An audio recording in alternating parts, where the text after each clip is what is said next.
तर आर्टिकल सांगतोय, आर्टिकल आधी बघून घ्या व्यवस्थित. न्यूमरिकल्स जास्त असतील definitely. Okay, explanation and then instantly numerical. तर प्रोबेबिलिटीमध्ये न्यूमरिकल्स कशात पहा, बेसिक प्रोबेबिलिटी. बेसिक प्रोबेबिलिटी म्हणजे थोडं बहुत 10वीचा प्रोबेबिलिटी. ओके, आणि त्या व्यतिरिक्त हे सर्व आर्टिकल न लागणारा प्रोबेबिलिटी, त्याला आपण बेसिक प्रोबेबिलिटीमध्ये कन्वर्ट करतो.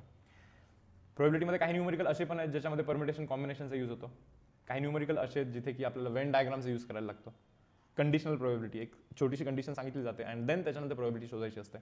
मल्टिप्लिकेशन थेरमचा एक कॉन्सेप्ट आहे, Bayes theorem and then odds in favour and odds against an event. तर हा अख्खा प्रोबेबिलिटीचा कंटेंट आहे जो की आपण पुढच्या 2 ते 2.25 तासामध्ये कव्हर करणार आहेत. ठीक आहे, ओके. सो स्टार्ट करू मग मी आता इथे. Yes, good evening everyone. Basic probability जसं मी तुम्हाला ऑलरेडी सांगितलं आधीच की थोडं बहुत लाईक 8वी 9वी 10वीमध्ये जेव्हा केव्हा तुमचं प्रोबेबिलिटी होतं. ओके, त्या टाईपचे प्रोबेबिलिटीचे काही क्वेश्चन्स आहेत. स्टार्टिंगमध्ये 4-5 क्वेश्चन्स असे मिळतील, त्याच्यानंतर थोडीशी हळूहळू लेवल वाढवत नेली जाईल. पहा क्वेश्चन नंबर 1, रीड करा question. Let 2 dice are thrown, 2 dice throw करण्यात आलेली आहेत. Okay, then find probability that 2 numbers turn up differ by 1. बरं मुलांना एक साधीशी गोष्ट सांगायची होती की प्रोबेबिलिटीचा फॉर्म्युला काय असतो, वरती असतो फेवरेबल वेज डिवाइड बाय डिनॉमिनेटरमध्ये काय, टोटल वेज. हे तर माहिती ना सर्वांना. सांगा परत. Probability means favourable ways divide by total ways, किंवा probability of event A is equal to n of A divide by n of S, n of A by n of S. Okay, या 2 फॉर्म्युलावरती जे काही आहे आता पुढचे 4-5 questions आपण करणार आहेत. तर त्यातला जो पहिला क्वेश्चन आहे तो हा आहे. 2 डाईस थ्रो करण्यात आलेली आहेत. तर ते म्हणत आहे की दोन्ही डायवरती जे नंबर आहेत ते 1ने डिफर करण्याची प्रोबेबिलिटी काय म्हणे. प्रोबेबिलिटी म्हणजे काय, favourable ways divide by total veg.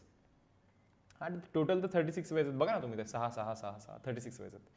फेवरेबलमध्ये दोन्ही 1ने डिफर केला पाहिजे. हे पहा, दोघांमध्ये डिफरन्स इज 1. ओके, आता 1ने डिफर करणारे आहे का कुठे आणखी. हा पण 1ने डिफर करतोय. देन याच्यानंतर इथे 1ने डिफर होतोय, इथे पण 1ने डिफर होतोय, बरोबर. याच्यानंतर इथे 1ने डिफर होतोय, इथे पण 1ने डिफर होतोय. 1ने डिफर, 1ने differ, differ by 1, differ by 1. किती आहेत अशी, 10 आहेत का total. So answer should be 5 divide by 18. Correct आहे की माझ्याने कोणता मिस झाला आहे. मला 10 भेटलेली आहेत. ठीक आहे, ओके. 5 डिवाइड बाय 18 हा आपला फर्स्ट क्वेश्चनचा आन्सर असणार आहे. Now see question number 2. पुढे पहा काय बोलता येते. Suppose A B C are mutually exclusive and exhaustive events. हे बघा, एक्सक्लुझिव्ह आणि एक्झॉस्टिव्ह काय असतं पहिले मला सांगू देत. Okay, let's say for example एक डाय तुम्ही थ्रो करताय. ओके, डाय थ्रो केल्यानंतर काय काय पडू शकतं, तर 1 2 3 4 5 6 या सर्व गोष्टी बेसिकली पडू शकतात.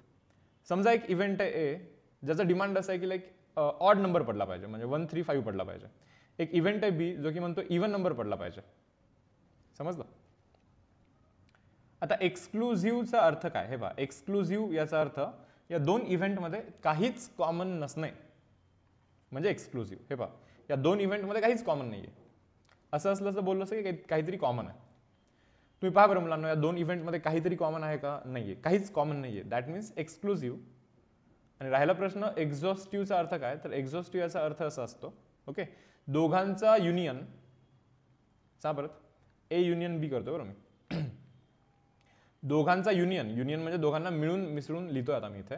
सो काय लिहीन मी, 1 3 5 देन 2 4 6 सर्व गोष्टी लिहीन ना. दोघांचा युनियन जर का सॅम्पल स्पेस बनत असतील तर त्याला बोललं जातं एक्झॉस्टिव्ह इव्हेंट्स. एक्सक्लुझिव्ह म्हणजे काहीच कॉमन नाहीये. एक्झॉस्टिव्ह मीन्स युनियन केलं तर सॅम्पल स्पेस बनत असला पाहिजे, युनियन केलं तर सॅम्पल स्पेस बनला पाहिजे. That means exhaustive. I hope हा पॉईंट समजला तुम्हाला. ठीक आहे. तर म्युच्युअली एक्सक्लुझिव्ह अँड एक्झॉस्टिव्ह म्हणजे काय हे पहा ना, काहीच कॉमन नाहीये आणि युनियन केलं तरी सॅम्पल स्पेस बनतोय. So this 2 events are mutually exclusive as well as exhaustive. Exclusive पण आहेत आणि एक्झॉस्टिव्ह पण आहे. म्हणजे ठीक आहे, ओके. पुढे काय सांगतात ते पहा. एबीसी असे 3 इव्हेंट आहेत बरं. मी एक डायग्राम ड्रॉ करतोय. Let us say for example this event A, okay, this event B and let this B event C. Venn diagram बोलतो आपण याला. इव्हेंट ए हा एवढा आहे, इव्हेंट बी हा एवढा आहे आणि इव्हेंट सी जो आहे आपला, late us say for example तो एवढा आहे. ठीक, पुढे आपल्याला ते असं सांगतात की probability of event B is equal to 3/2 times probability of event A. ठीक आहे. Probability of event C is equal to 1/2 times probability of event B. So हा गिवन डेटा आहे. तेव्हा आपल्याला एकच गोष्ट माहिती की probability of event A plus probability of event B plus probability of event C has to be 1. कारण की ए, बी आणि सी तिघांचं युनियन केल्यानंतर सॅम्पल स्पेस बनणार आहे, बरोबर. आणि जे काही आहे ते यामधलंच काहीतरी होणार आहे. सो ए होण्याची प्रोबॅबिलिटी प्लस बी होण्याची प्रोबॅबिलिटी प्लस सी होण्याची probability should be equal to 1. तिघांचं ॲडिशन केलं तर 1 बनला पाहिजे. श्युरिटी की या तिघांमधलंच काहीतरी होणार आहे. ही पण गोष्ट समजून घ्याल की जर का तुमच्याकडे श्युरिटी असेल की या तिघांमधलंच काहीतरी होणार असेल, अशी श्युरिटी जर का तुमच्याकडे असेल तर अशा सिच्युएशनमध्ये तिघांच्या प्रोबॅबिलिटीचा ॲडिशन हा 1 करायला लागतो. आता विचारतात की आपल्याला फाइंड प्रोबॅबिलिटी ऑफ ए म्हणतात का? ठीक आहे. सो प्रोबॅबिलिटी ऑफ एला मी प्रोबॅबिलिटी ऑफ ए लिहितोय प्लसला प्लस प्रोबॅबिलिटी ऑफ बी काय लिहू शकतो मी इथे पहा गिवन डेटामध्ये. प्रोबॅबिलिटी ऑफ बीला मी 3/2 टाइम्स प्रोबॅबिलिटी ऑफ ए लिहू शकतो. हे बघा प्रोबॅबिलिटी ऑफ सीला काय लिहू शकतो? प्रोबॅबिलिटी ऑफ सीला मी 1/2 टाइम्स प्रोबॅबिलिटी ऑफ बी लिहू शकतो. That is equal to 1. So probability of A plus 3/2 times probability of A plus 1/2 ला 1/2. परत पहा प्रोबॅबिलिटी ऑफ बीला काय लिहू शकतो? इथे पहा प्रोबॅबिलिटी ऑफ बीला काय लिहू शकतो? अगेन 3/2 टाइम्स प्रोबॅबिलिटी ऑफ ए असं लिहू शकतो. आता इथून प्रोबॅबिलिटी ऑफ ए जर का कॉमन घ्याल तुम्ही लेफ्ट हँड साईडमधून तर तुम्हाला प्रोबॅबिलिटी ऑफ ए ची व्हॅल्यू मिळेल. चलो चॅट बॉक्सवरती कळवा मला. Yes students, probability of A common करा इथून. ओके, सॉल्व करा, प्रोबॅबिलिटी ऑफ ए ची व्हॅल्यू तुम्हाला मिळून जाईल. काय तो ऑप्शन नंबर डी 4/13 येतोय का? 4/13. येस. चलो नेक्स्ट सम. थोडंसं स्पीडअप करतो आता. पहा 3 हॉर्सेस आहेत. हे पहा याच्या आधीचा क्वेश्चन होता त्याच टाईपचा question. 3 horses H1, H2, H3 are in the race. Okay, H1 is twice as likely to win as H2. म्हणजे H1 जिंकण्याची प्रोबॅबिलिटी H2 जिंकण्याच्या प्रोबॅबिलिटीचा डबल आहे. बरं, H2 is twice as likely to win as H3. म्हणजे H2 जिंकण्याची probability ही H3 जिंकण्याच्या प्रोबॅबिलिटीचा डबल आहे. Then find out their respective probabilities of winning. हे बघा 3 हॉर्सची जर का रेस लावली तुम्ही तर कोणता ना कोणता एक हॉर्स जिंकेल की नाही. म्हणजे एक तर हॉर्स नंबर 1 जिंकेल, ऑर मीन्स ॲडिशन. हे बघा काल जे आपण परमिटेशन कॉम्बिनेशनमध्ये शिकलं ना, ऑर म्हणजे ॲडिशन आणि अँड मीन्स मल्टिप्लिकेशन, हे इथे पण ॲप्लिकेबल आहे. एक तर हॉर्स नंबर 1 जिंकेल, नाहीतर हॉर्स नंबर 2 जिंकेल, नाहीतर हॉर्स नंबर 3 जिंकेल. तिघांचं ॲडिशन 1 झाला पाहिजे. तिघांमधला कोणीतरी एक जिंकेल. सो आपल्याकडे इथे श्युरिटी आहे तिघांमधला एकच होणार आहे कोणीतरी. ओके, सो मी आता इथे काय करतोय पहा, प्रोबॅबिलिटी ऑफ H1 ला 2 टाइम्स H2 लिहू शकतो मी. 2 टाइम्स प्रोबॅबिलिटी ऑफ H2 असं लिहू शकतो. हे बघा प्रोबॅबिलिटी ऑफ H2 ला मी 2 टाइम्स प्रोबॅबिलिटी ऑफ H3 असं लिहू शकतो. प्लस प्रोबॅबिलिटी ऑफ H3 ला probability of H3 and that is equal to 1. पुढे सांगा 2 times. What is probability of H2? परत बघा इथे प्रोबॅबिलिटी ऑफ H2 किती आहे?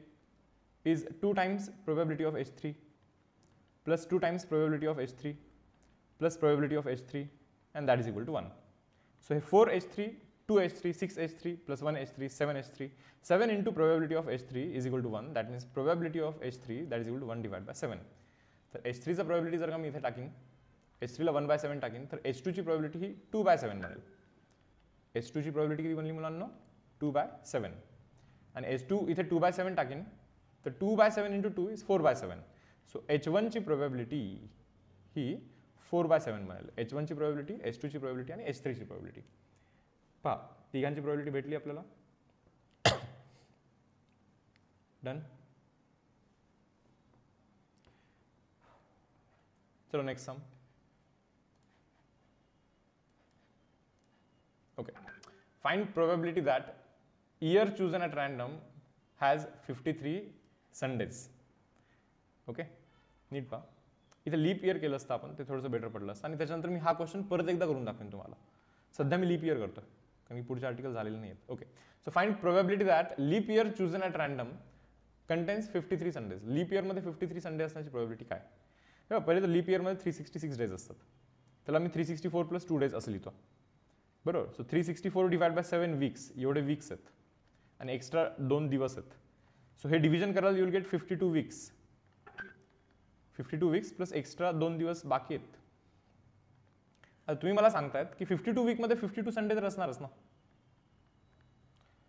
आता राहतो प्रश्न 53 संडे असण्याचा, तर 53 संडे आहेत की नाहीत हे या राहिलेल्या 2 दिवसांवरती डिपेंड करणार आहे. आता हे राहिलेले 2 दिवस काय होऊ शकतात?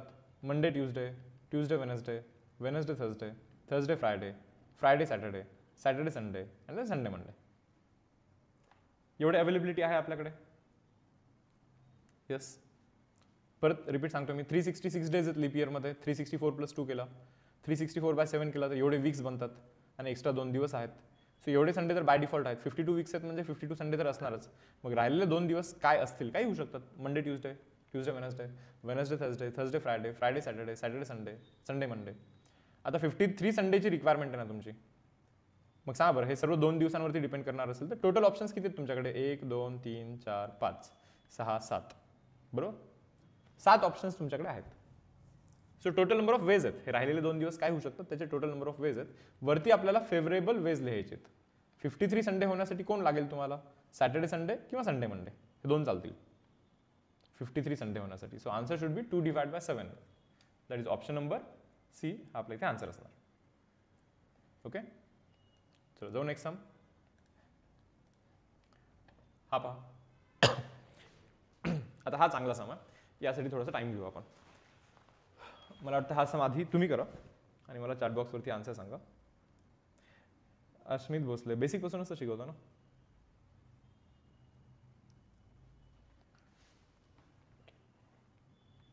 येस स्टुडंट्स, हा सम चांगला आहे. ओके, ट्राय कराल सर्वजण. सर्वांनी पहिले सेशनला लाईक करा आधी. Yes please.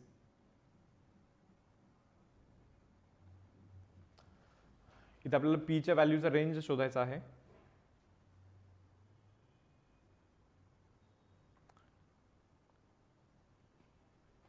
काय करू शकतो? हे बा कसं सांगतो.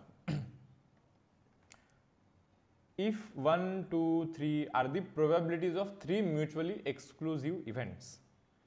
एक्सक्लुझिव्ह याचा अर्थ मुलांना त्यांच्या तिघांमध्ये काहीच कॉमन नाही आहे. ठीक आहे, तेव्हा 3 इव्हेंट्स आहे आपल्याकडे. 1 2 1 2 3, 3 इव्हेंट्स आहे. ठीक आहे, त्या तिघांमध्ये काही कॉमन नाही आहे. आता काही कॉमन नाही आहे हे कशासाठी लागणार आहे हे थोडंसं समजून घेऊया आपण आता. ओके, तर हे प्रोबॅबिलिटीज आहेत बोलतात ते.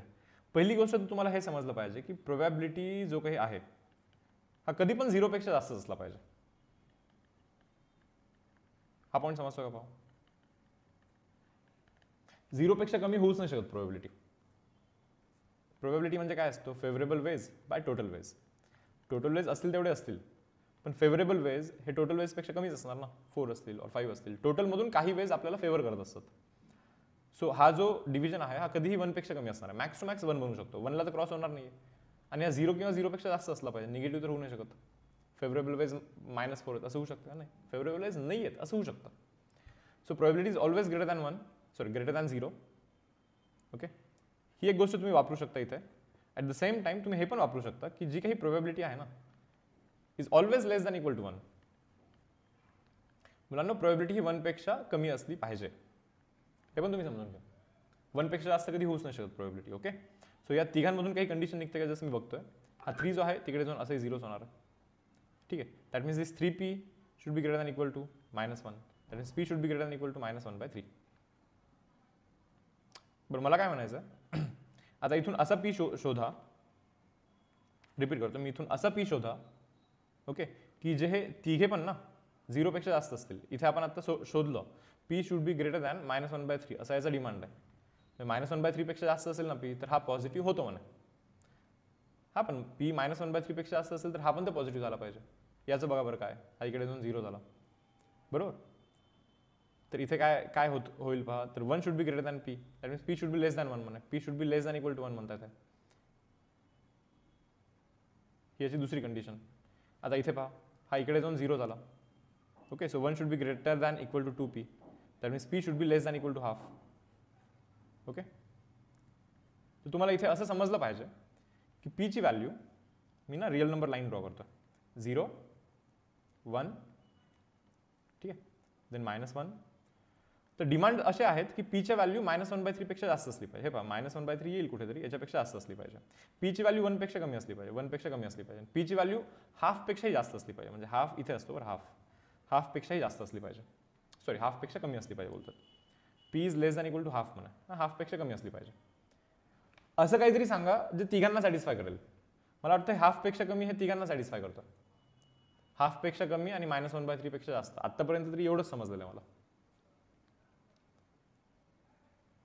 1 पेक्षा कमी असला पाहिजे, ठीक आहे. हाफपेक्षाही कमी असला पाहिजे म्हणजे हाफपेक्षा कमी असला पाहिजे आणि -1/3 पेक्षा जास्त असला पाहिजे. सो याचा मी रिझल्ट असं सांगू का, -1/3 आणि हाफच्या मध्ये असला पाहिजे. आपल्याला पीचा असा व्हॅल्यू शोधायचा आहे जो तिघांना सॅटिस्फाय करेल. हा पण पॉझिटिव्ह पाहिजे, हा पण पॉझिटिव्ह पाहिजे, हा पण पॉझिटिव्ह पाहिजे. तिघे ॲट अ टाइम पॉझिटिव्ह पाहिजे. हा पॉझिटिव्ह असण्यासाठी पीची व्हॅल्यू -1/3 म्हणजे इथे येतो कुठेतरी -1/3 पेक्षा जास्त पाहिजे. हा पॉझिटिव्ह असण्यासाठी P should be less than 1 म्हणजे 1 पेक्षा कमी असला पाहिजे.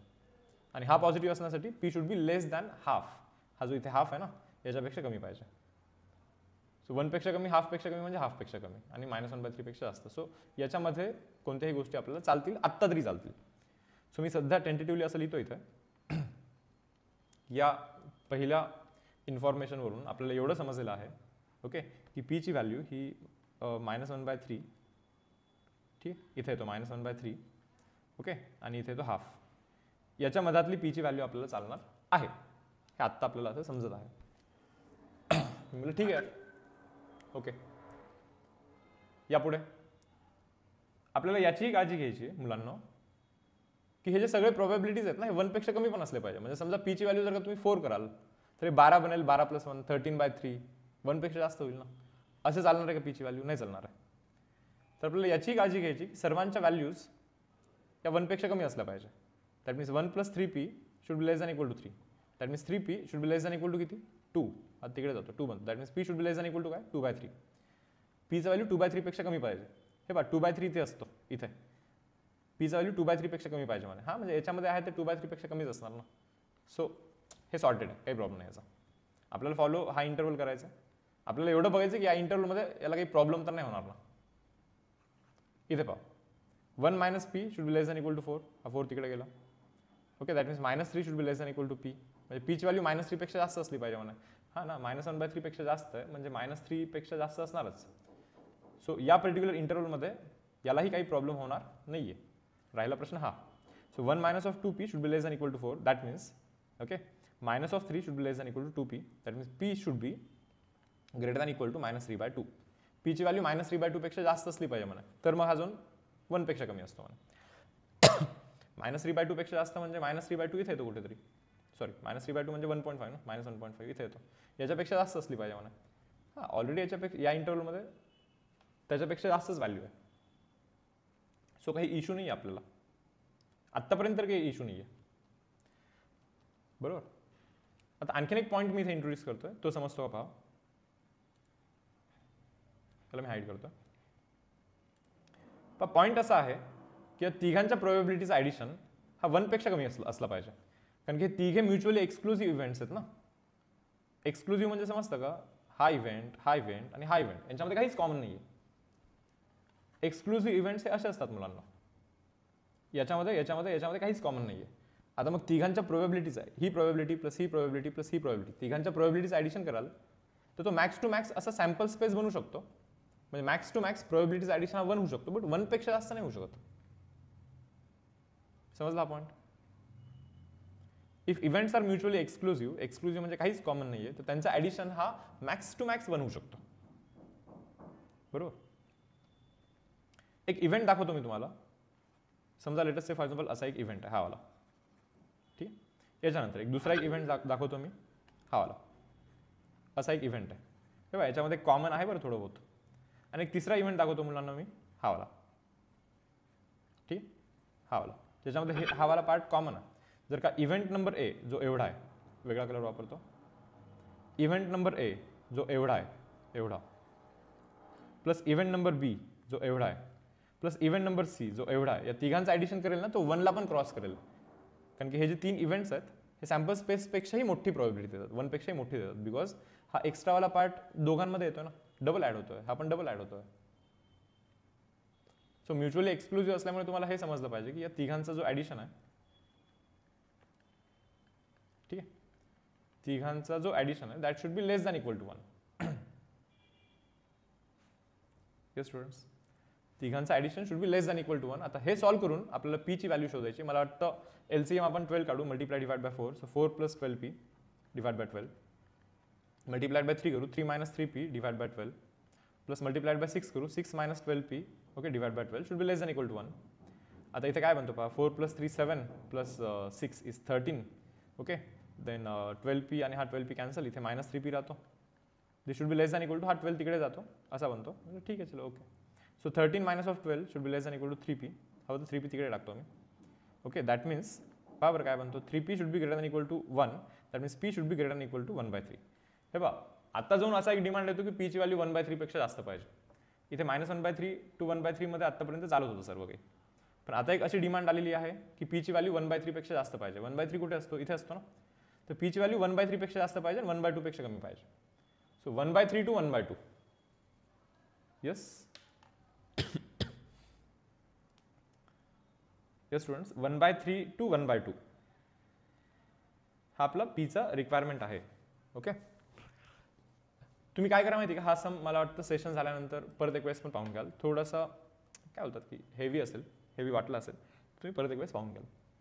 बरं probability based on permutation combination आपण जे काल केलं आहे परमिटेशन कॉम्बिनेशन त्याचा यूज करून ओके थोडी बहुत प्रोबॅबिलिटीचे आता काही क्वेश्चन्स आपण सॉल्व्ह करतोय तर त्यातला हा वाला पहा मी इथे पहिले हाईड करतो. तुम्ही सर्वांनी क्वेश्चन वाचा बरं सर आधी. हा PYQ आहे दिस PYQ. आता इथून पुढे थोडेसे PYQ सुरू होतील. पहा if 3 distinct numbers are chosen randomly from first 100 natural numbers म्हणजे 1 2 3 4 5 अप टू 100 या 100 नंबरमधून ना टोटल किती नंबर चूज करतोय आपण 3 नंबर चूज करतोय. तुम्हाला एक गोष्ट क्लिअर पाहिजे प्रोबॅबिलिटी म्हणजे favourable ways yes by total ways. आता बस मला एवढं सांगा तुम्ही की 100 नंबरमधून जर का 3 नंबर सिलेक्ट करत असाल तर टोटल किती वेज आहेत 3 नंबर सिलेक्ट करण्याचे परत सांगा. 100 ऑब्जेक्टमधून 3 ऑब्जेक्ट सिलेक्ट करायचे असतील तर total number of ways are 100C3. काल शिकला आपण. NCR म्हणजे काय N ऑब्जेक्टमधून R ऑब्जेक्ट सिलेक्ट करण्याचे वेज. सो 100 ऑब्जेक्टमधून जर का 3 ऑब्जेक्ट सिलेक्ट करत असाल तर 100C3 are the total number of ways of selection of 3 objects out of 100. आता राहतो प्रश्न फेवरेबल वेजचा. क्वेश्चन वाचूया आता पुढे पहा. If 3 distinct numbers are chosen randomly from first 100 natural numbers, then the probability that all 3 of them are divisible by 2 and 3. हे बघा तिघे पण नंबर ना 2 आणि 3 ने डिव्हिजिबल पाहिजे. All 3 are divisible by 2 and 3. Yes students.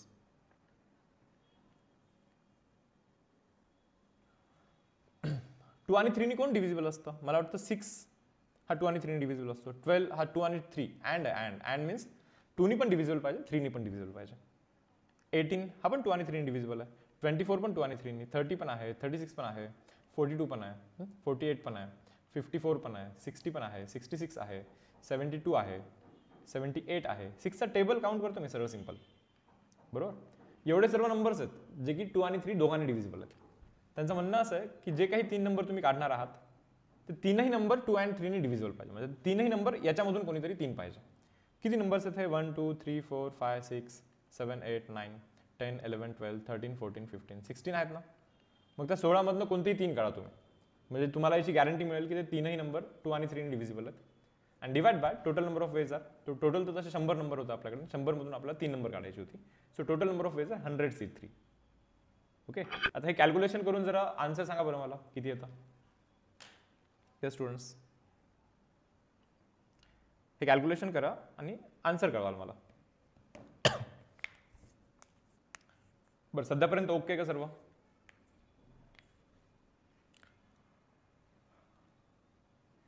Option number D हा आपला आन्सर बनतोय. कॅल्क्युलेशन मला वाटतं तुम्ही तुमच्या एंडवरती करू शकता. ठीक चलो नेक्स्ट समजा जातोय. सी हा 2020चा क्वेश्चन आहे. अश्मित भोसले माझे बेसिक्स नाही आहेत तर मला काय वाटतं बेसिक नाही आहेत समज तर आधी तू कालचा सेशन कर परमिटेशन कॉम्बिनेशन. प्रोबॅबिलिटी करण्याची गरज नाही तू इथून लिव्ह केलं तरी चालेल. आधी P&C करून ये अँड देन तो व्यवस्थित झाल्यानंतर लाईक परमिटेशन प्रोबॅबिलिटी करू शकतो तू. ठीक आहे. तर मुलांना letters of the word logarithm are arranged at random. Probability म्हणजे favourable ways by total ways. Okay तर टोटल पहा लेटर किती आहेत 1 2 3 4 5 6 7 8 9 9 लेटर आहे म्हणजे 9 लेटरचा वर्ड बनणार आहे. सो 1 2 3 4 5 6 7 8 9 लेटरचा वर्ड बनणार आहे. ठीक आहे. बरं, क्वेश्चन तर वाचूया पुढे. Letters of the word logarithm are arranged at random. कसे अरेंज करा? Probability that arrangement starts with vowel and ends with consonant. इथे वॉवेल कोण कोण आहे? ओ आहे, ए आहे, आय आहे, हे वॉवेल आहेत. कॉन्सोनंट्स कोण आहे? एल आहे, जी आहे, आर आहे, टी आहे, एच आहे, एम आहे. त्यांचं म्हणणं की स्टार्ट्स विथ वॉवेल. वॉवेल तर 3 आहेत. So first place can be filled in 3 ways. Ends with consonant 1 2 3 4 5 6 consonants आहेत. सो लास्ट वाला place can be filled in 6 ways. बरोबर, यातला एक कोणीतरी गेला, यातला एक कोणीतरी गेला. आता किती जण राहिली? 7 जण राहिली की नाही? So this place can be filled in 7 6 5 4 3 2 1. So favourable ways किती आहेत पहा बरं. हे असं होण्यासाठी स्टार्टिंग वॉवेल आणि एंड कॉन्सोनंट असं होण्यासाठी favourable ways are 3 into 7 into 6 into 5 into 4 into 3 into 2 into 1 and then again 6. Total ways किती आहेत? टोटलमध्ये तर काही बघायचंच नाही आहे. टोटल 9 लेटरचा वर्ड बनवतात. 1 2 ओके 3 4 5 6 7 8 9 लेटरचा वर्ड बनवता तुम्ही. बरोबर. आता 9 लेटरचा वर्ड बनवत असाल तर मला सांगा first place can be filled in 9 ways. कोणताही 9 टाकीन. 9 ऑब्जेक्टमधला कोणताही एक टाकीन. Second place can be filled in 8 ways, 7 ways, 6 ways, 5 4 3 2 1. So answer should be 9 factorial. तर 9 फॅक्टोरियलला आपण 9 इंटू 8 इंटू 7 फॅक्टोरियल लिहू शकतो. सो इथे जो 7 फॅक्टोरियल आहे तो 7 फॅक्टोरियल आणि हा 7 फॅक्टोरियल कॅन्सल होईल. बरोबर. सो 3चा टेबल 3 3 9 3 2 6.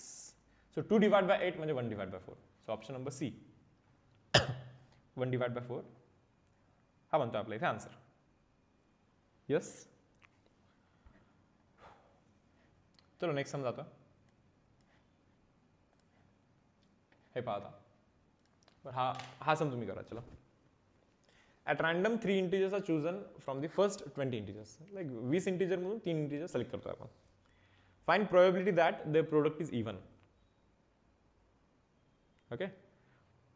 प्रोडक्ट इव्हन बनण्याचं लाईक प्रोबॅबिलिटी शोधायचं. पहिल्या 20 इंटीजर मधून फर्स्ट 20 इंटीजर ज्यावेळेस ते बोलतात ना, ते फर्स्ट 20 नॅचरल नंबर बोलायला हवं ॲक्च्युली. ते पहिले 20 natural numbers means like 1 2 3 4 5 6 7 8 9 10 11 12 13 14 15 16 17 18 19 and then 20. हे जे 20 नॅचरल नंबर आहेत ना पहिले, तर 3 नॅचरल नंबर त्यातले आपण चूज करतो. इंटीजरच्या ऐवजी नॅचरल नंबर वापरू आपण इथे. ठीक आहे. त्यामध्ये find probability that the product is even. विचार करा की प्रोडक्ट इव्हन बनू केव्हा शकतो. येस स्टुडंट्स, ट्राय करा सर्वांनी. तुम्ही हा विचार केला पाहिजे की प्रोडक्ट इव्हन केव्हा बनू शकतो. प्रोडक्ट इव्हन केव्हा बनेल. मला वाटतं तर 3 मधला एक जरी नंबर इव्हन नंबर असेल ना, latest say for example 3 number जे सिलेक्ट करायचे आहेत ते मी असे केले. समजा 2 केला, त्याच्यानंतर 3 केला, त्याच्यानंतर 5 केला. एक जरी इव्हन नंबर असेल तरी प्रोडक्ट इव्हनच बनतो. प्रोडक्ट करून बघायचं. बरं, 2 इव्हन नंबर असतील तर 2 इव्हन नंबर असतील तरी प्रोडक्ट इव्हन बनतो रे. 8 इंटू 5 40. आणि समजा 3 इव्हन नंबर असतील तर तरी प्रोडक्ट इव्हन नंबरच बनतो. पण जर का तिघे पण ऑड नंबर असतील तर प्रोडक्ट काय बनतो? तिघे ऑड असतील तर प्रोडक्ट काय बनतो? तिघे ऑड असतील तर प्रोडक्ट हा ऑड बनतो. ओके. सो मी इथे असं करू शकतो का पहा बरं. Probability that product is a even number plus probability that product is a odd number should be equal to 1. आता पहिल्या 20 नंबरमधून 3 नंबर जर का तुम्ही घ्याल तर एक तर प्रोडक्ट इव्हन बनेल नाही तर ऑड बनेल. याच्या व्यतिरिक्त आणखी काय बनणार आहे? काहीच नाही बनणार आहे ना. सो प्रोडक्ट एकतर इव्हन बनणार आहे किंवा प्रोडक्ट एकतर ऑड बनणार आहे. या व्यतिरिक्त काही होणार नाहीये. So probability that product is a even number can be written as 1 minus of probability that product is a odd number. आता मला सांगा ऑड नंबर प्रोडक्ट ऑड बनण्याची प्रोबॅबिलिटी काय? प्रोबॅबिलिटी म्हणजे favourable ways by total ways. आता total ways किती आहेत? 3 number select करायचे 20 नंबरमधून. So total number of ways are 23. 20 मधून कोणतेही 3 सिलेक्ट करेन. So these are total number of veg. आता फेवरेबल वेज सांगाल बरं. फेवरेबल वेज काय आहेत? फेवरेबलमध्ये प्रोडक्ट आपल्याला ऑड पाहिजे तर आपल्याला सगळे ऑड नंबर्सच घ्यायचे. 1 2 3 4 5 6 7 8 9 10. बरोबर. 20 नंबर आहेत, 10 ऑड 10 इव्हन. सो या राहिलेल्या 10 ऑड नंबरमधून कोणतेही 3 ऑड नंबर घ्या म्हणजे होईल काय की तुमचं प्रोडक्ट ऑड नंबर बनेल. सो ही ऑड नंबर येण्याची प्रोबॅबिलिटी आहे. सो 1 मायनस ऑड नंबर येण्याची probability should B even number येण्याची प्रोबॅबिलिटी. कॅल्क्युलेशन करा. 1 minus of 10c3 is 10 factorial divided by difference is 7 factorial into 3 factorial whole divided by 20c3 is 20 factorial divided by difference is 17 factorial into 3 factorial. 3 factorial 3 factorial cancel.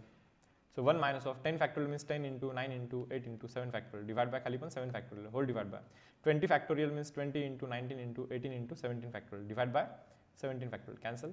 Okay आपण cancel calculation करा आणि answer काढा बरं. Calculation करा बरं म्हणून.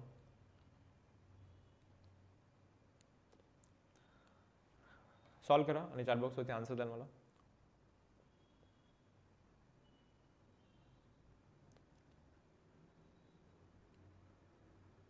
एक तर प्रोडक्ट इव्हन नंबर असेल किंवा प्रोडक्ट ऑड नंबर असेल. मेन कोर पार्ट याच्यातला हा आहे.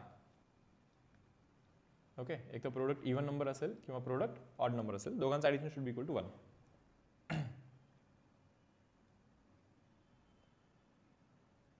ठीक आहे. ऑप्शन डी येतो का 17 बाय 19, 10 2 जा 20, 2 1 2 4 जा 8. ओके सो 9 2 जा 18, 2 2 जा 4 अगेन, सो 2 डिवाइड बाय 19 बनतो 1 मायनस 2 बाय 19, 1 मायनस 2 by 19 17 by 19. Option number D. Okay done. चलो नेक्स्ट सम जातो. हा ट्राय करा. 21-22चा क्वेश्चन दिसतोय PYQ. हे एक बॅग आहे यार.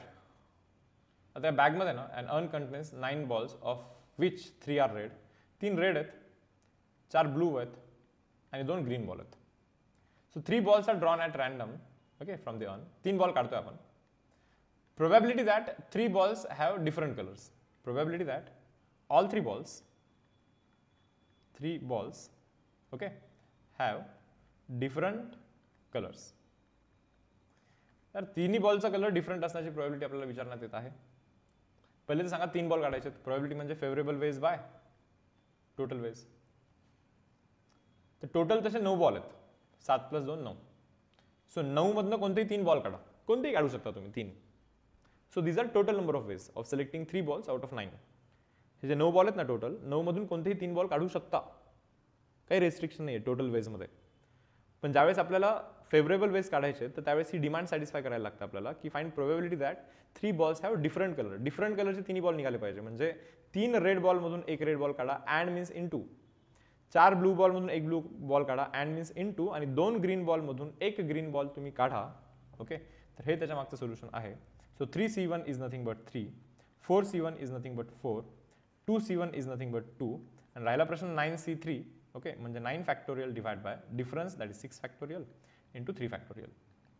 कॅल्क्युलेशन करा. 3 इंटू 4 इंटू 2 इंटू ओके खाली 9 फॅक्टोरियलला 9 इंटू 8 इंटू 7 इंटू 6 फॅक्टोरियल लिहितो divide by 6 factorial into 3 फॅक्टोरियलला 3 into 2 into 1 लिहितो. सो ही गोष्ट झाली कॅन्सल. ठीक आहे. आता हा 3 इंटू 2 इंटू 1 सर्वात वरती जाणार. सो वरती ऑलरेडी 3 4 2 ऑलरेडी आहे आणि 3 2 1 परत वरती गेला आणि खालती राहिला 9 इंटू 8 इंटू 7. हे पहा 3 into 3 is 9 cancel, 4 into 2 is 8 हे पण cancel. So answer should be 2/7. 2/7. Yes students किती होतो answer 2 divide bye 7. Next sum पहा ट्राय करा.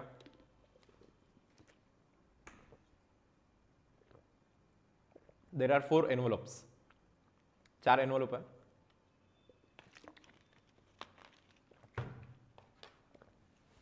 हे बघा 4 envelope है. 1 2 3 and then 4. So there are 4 envelopes corresponding to 4 letters. 4 letter आहेत मला. हे का letter 1, letter 2, letter 3, letter 4. Letters are placed in envelopes at random. Like कोणताही letter कोणत्याही envelope मध्ये randomly टाकून देण्यात आला. Then probability that all letters are not placed in a right envelope. Okay, all letters are not placed in a right envelope. म्हणजे okay कुठे ना कुठे काही ना काही थोडी बहुत चूक झालेली.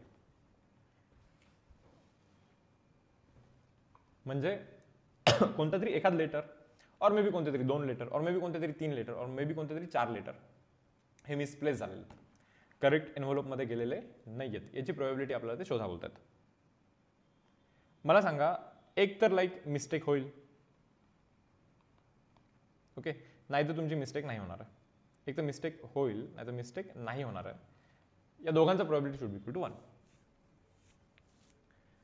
हे बघा समजा लेटर 1 करेक्ट एनव्हलप मध्ये गेला, लेटर 2 रॉंग एनव्हलप मध्ये गेला, लेटर 3 पण रॉंग मध्ये गेला आणि लेटर 4 करेक्ट मध्ये गेला. Still this is a mistake. Let letters are placed in envelopes at random, then probability that all letters are not placed in right envelope. म्हणजे सगळे करेक्ट एनव्हलप मध्ये टाकण्यात आलेले नाहीत. सगळेचे सगळे करेक्ट एनव्हलप मध्ये टाकण्यात आलेले नाहीत. त्यातले काही मे बी थोडेसे रॉंग एनव्हलप मध्ये मिसप्लेस झाले असतील. याची प्रोबॅबिलिटी विचारता आपल्याला. तुम्ही मला सांगा बरं, एकतर लाईक मिस्टेक होईल तुमची किंवा मिस्टेक नाही होणार. That should equal to 1. So mistake होण्याची प्रोबॅबिलिटी काय मुलांना? मिस्टेक होणे म्हणजे रॉंग एनव्हलप मध्ये जाणे. मिस्टेक होणे म्हणजे तेच आपल्याला विचारतात. Then probability that all letters are not placed in right envelope म्हणजे मिस्टेक होणे. सो मिस्टेक होण्याची प्रोबॅबिलिटी म्हणजे 1 मायनस मिस्टेक न होणे. ओके, सो 1 मायनस ऑफ, आता मिस्टेक न होणे याचा अर्थ काय? मिस्टेक न होण्याची प्रोबॅबिलिटी. प्रोबॅबिलिटी म्हणजे again favourable ways by total ways. Okay, सांगा बरं टोटल किती वेज आहेत लेटर्स टाकण्याचे? लेटर टाकण्याचे टोटल वेज सांगतो मी तुम्हाला. लेटर नंबर 1 टाकायचं आहे मला. 1 2 3 4 4 ऑप्शन आहे माझ्याकडे. So I have 4 options. Letter number 2 टाकायचं आहे. 1 2 3च ऑप्शन आहे माझ्याकडे. कारण की हा जिथे गेला असेल ना तिथे हा जाणार नाहीये. सो 1 2 3च ऑप्शन आहेत. सो 3 ऑप्शन आहेत. लेटर 3 टाकण्याचे किती ऑप्शन्स आहेत मुलांना? 2 ऑप्शन आहे. लेटर 4 टाकण्याचे किती ऑप्शन्स आहे? एकच तर ऑप्शन आहे. So this are total ways. 4 letter टाकण्याचे टोटल वेज आहेत. बट फेवरेबल वेज म्हणजे काय? फेवरेबल म्हणजे करेक्ट वाला वे. करेक्ट वाला एकच वे. लेटर 1 इज इट एनव्हलप 1 मध्ये टाका, लेटर 2 एनव्हलप 2 मध्ये टाका, एनव्हलप 3 मध्ये टाका, एनव्हलप 4 मध्ये टाका. दुसरा तुमच्याकडे ऑप्शन नाही. एकच वे करेक्ट म्हणजे प्रत्येक लेटरला असाइन केलेलं आहे एनव्हलप. सो फेवरेबल वेज मध्ये जर का तुम्हाला मिस्टेक करायची नाहीये, ओके, तर करेक्ट वे हा एकच आहे फक्त. सो 1 मायनस, ओके, मिस्टेक होणार नाही म्हणजे correct way is equal to mistake होण्याचे वेज. चला हे कॅल्क्युलेशन करा बरं किती होतो. हा 24 आहे ना. 24 into 1 is 24 minus 1 is 23/24 ना. 23/24 that is option number A. Yes. जाऊ पुढे. चलो नेक्स्ट सम. हे बघा addition theorem and then Venn diagram होता. ॲडिशन थेरम काय असतं एक्सप्लेन करतो आणि वेन डायग्रामचे पण काही बेसिक गोष्टी मी तुम्हाला इथे एक्सप्लेन करतो. हे बघा आता इथून पुढे हळूहळू आर्टिकल्स अवघड होत जातील. ओके, सी पहिले तर ॲडिशन थेरम आपण क्लिअर करू. हे बघा हा इव्हेंट ए आहे आणि हा इव्हेंट बी आहे. ठीक आहे, हा इव्हेंट ए आहे. एला हायलाईट करायचं बोललो तर असं हायलाईट करायचं असतं. ठीक आहे, वेन डायग्राम म्हणजे काय की हेच आहे सर्व. लाईक इव्हेंट्सला आपण डायग्रामच्या फॉर्मॅटमध्ये रिप्रेझेंट करतो. सो इव्हेंट एला रिप्रेझेंट करा बोललो तर मी असं रिप्रेझेंट करेन. ठीक आहे, बरं इव्हेंट बीला रिप्रेझेंट करा बोललो तर मी असं रिप्रेझेंट करेन बीला. ए कॉम्प्लिमेंटला रिप्रेझेंट करा बोललो तर ए कॉम्प्लिमेंट याचा अर्थ ए सोडून सर्व. समजतं का? ए सोडून सर्व. दिस इज ए कॉम्प्लिमेंट. ओके, जर का बी कॉम्प्लिमेंटला रिप्रेझेंट करा बोललो तुम्ही तर बी सोडून सर्व. बी सोडून हर एक गोष्ट मी इथे रिप्रेझेंट करत बसेन असं. बी सोडून सर्व. दिस इज बी कॉम्प्लिमेंट. ठीक आहे, याच्यानंतर ए युनियन बी याचा अर्थ असा असतो की ए आणि बी दोघांना मिळून बेसिकली तुम्ही लिहिता. दिस इज ए युनियन बी. ठीक आहे, याच्यानंतर ए इंटरसेक्शन बी याचा अर्थ ए आणि बी मधला फक्त कॉमन वाला part. That is A intersection B. ठीक आहे, एवढ्या बेसिक गोष्टी तुम्हाला समजल्या पाहिजे. तर आता पहा काय करतोय आपण. ॲडिशन थेरममध्ये काय आपल्याला शोधायचं असतं प्रोबॅबिलिटी ऑफ ए युनियन बी. हे बघा ए युनियन बीचा प्रोबॅबिलिटी शोधायचा म्हणजे हा ए आणि बी दोघांचा युनियन आहे ना, याची प्रोबॅबिलिटी आपल्याला शोधायची आहे. So A union B is equal to A union बीची प्रोबॅबिलिटी म्हणजे जो शॅडेड पोर्शन आहे त्याची प्रोबॅबिलिटी म्हणजे प्रोबॅबिलिटी ऑफ ए म्हणजे एची प्रोबॅबिलिटी म्हणजे एवढी. ठीक आहे, प्लस बीची प्रोबॅबिलिटी. हे पहा बीची प्रोबॅबिलिटी म्हणजे परत एवढी. पण तुम्हाला असं नाही वाटत का तो इंटरसेक्शनवाला पार्ट जरा डबल आला? मग तो एकदा काढून टाका ना. Minus A intersection B. This is probability of A union बीचा फॉर्म्युला. याला बोललं जातं ॲडिशन थेरम. मी परत एक वेळेस सांगतो हवं तर. हे पहा आपल्याला काय शोधायचं आहे? आपल्याला प्रोबॅबिलिटी ऑफ ए युनियन बी शोधायचं आहे. हे पहा ए युनियन बी म्हणजे हे सर्व. ए युनियन बीची प्रोबॅबिलिटी म्हणजे प्रोबॅबिलिटी ऑफ ए. आता ए म्हणजे काय? एवढा. हे पण म्हणजे हे पण आणि हे पण. Probability of A plus probability of काय? बी. प्रोबॅबिलिटी ऑफ बी म्हणजे काय? बी म्हणजे हा पण आणि हा पण. आता हा डबल काउंट झाला ना. So minus of probability of A intersection B. So I hope हा फॉर्म्युला सर्वांना जमतोय. त्याला बोलतो आपण ॲडिशन थेरम. आता याच्यावरती काही आपण क्वेश्चन सॉल्व्ह करतो. ठीक आहे, ओके. पाहता हवाला ट्राय करा सर्वजण. वेन डायग्राम ड्रॉ करा, ॲडिशन थेरम काहीही वापरा, याचा आन्सर शोधा. प्रोबॅबिलिटी ऑफ ए दिला आहे, प्रोबॅबिलिटी ऑफ बी दिला आहे, probability of A intersection B intersection B पण प्रोबॅबिलिटी दिला आहे. तर A complement intersection B complement आपल्याला विचारण्यात येत आहे.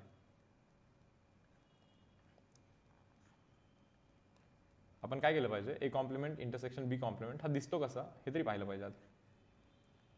काय करायचं असं अशा सिच्युएशनमध्ये, ठीक आहे. Let us say for example this is A, this is B, again this is A, this is B.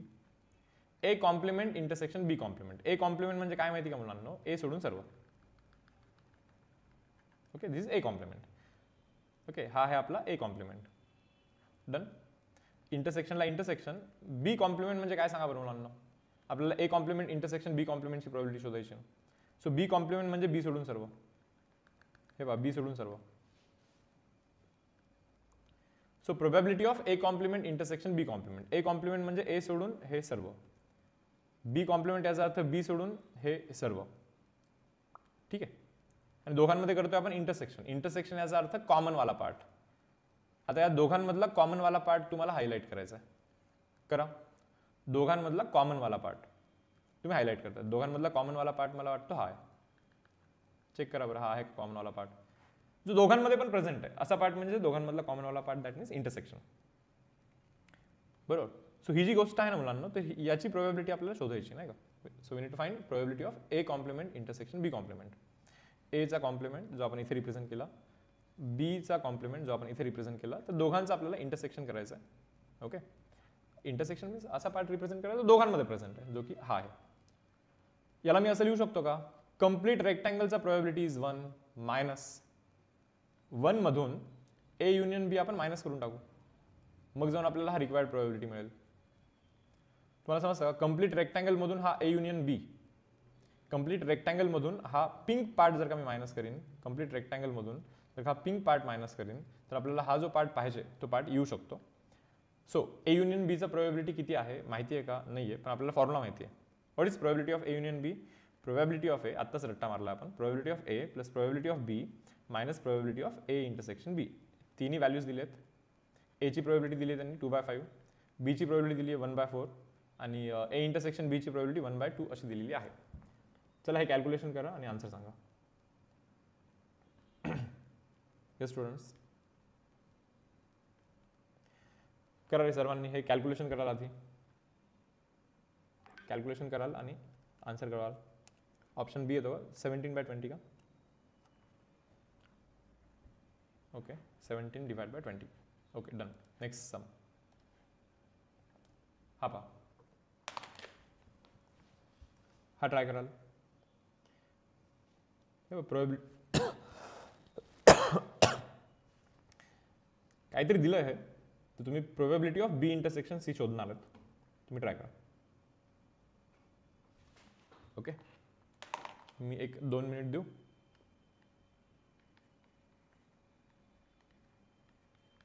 Try this sum. ठीक आहे, 2 मिनिट्स.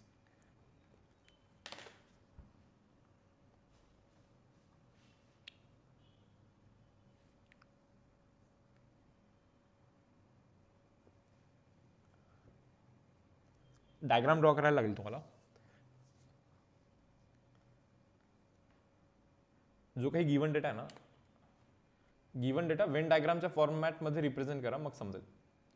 आता हा A complement intersection B intersection C complement हा दिसतो कसा हे तुम्हाला समजलं पाहिजे डायग्राममध्ये, किंवा हा पण दिसतो कसा हे तुम्हाला समजलं पाहिजे. जर का तुम्हाला हे समजेल तरच मग जाऊन हा आन्सर येईल तुम्हाला. ठीक आहे.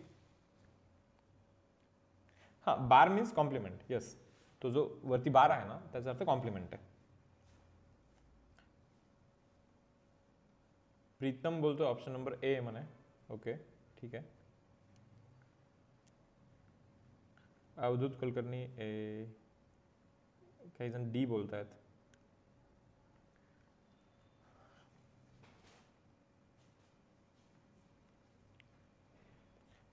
ड्रॉ करा मुलांना होते, जे 2 अंडरलाईन केलेत ना मी, तर त्याला डायग्राममध्ये ड्रॉ करा, मग समजेल. मग जाऊन एक बेसिक आयडिया मिळेल आपल्याला की एक्झॅक्टली कसं आहे ते. मी स्टार्ट करतो.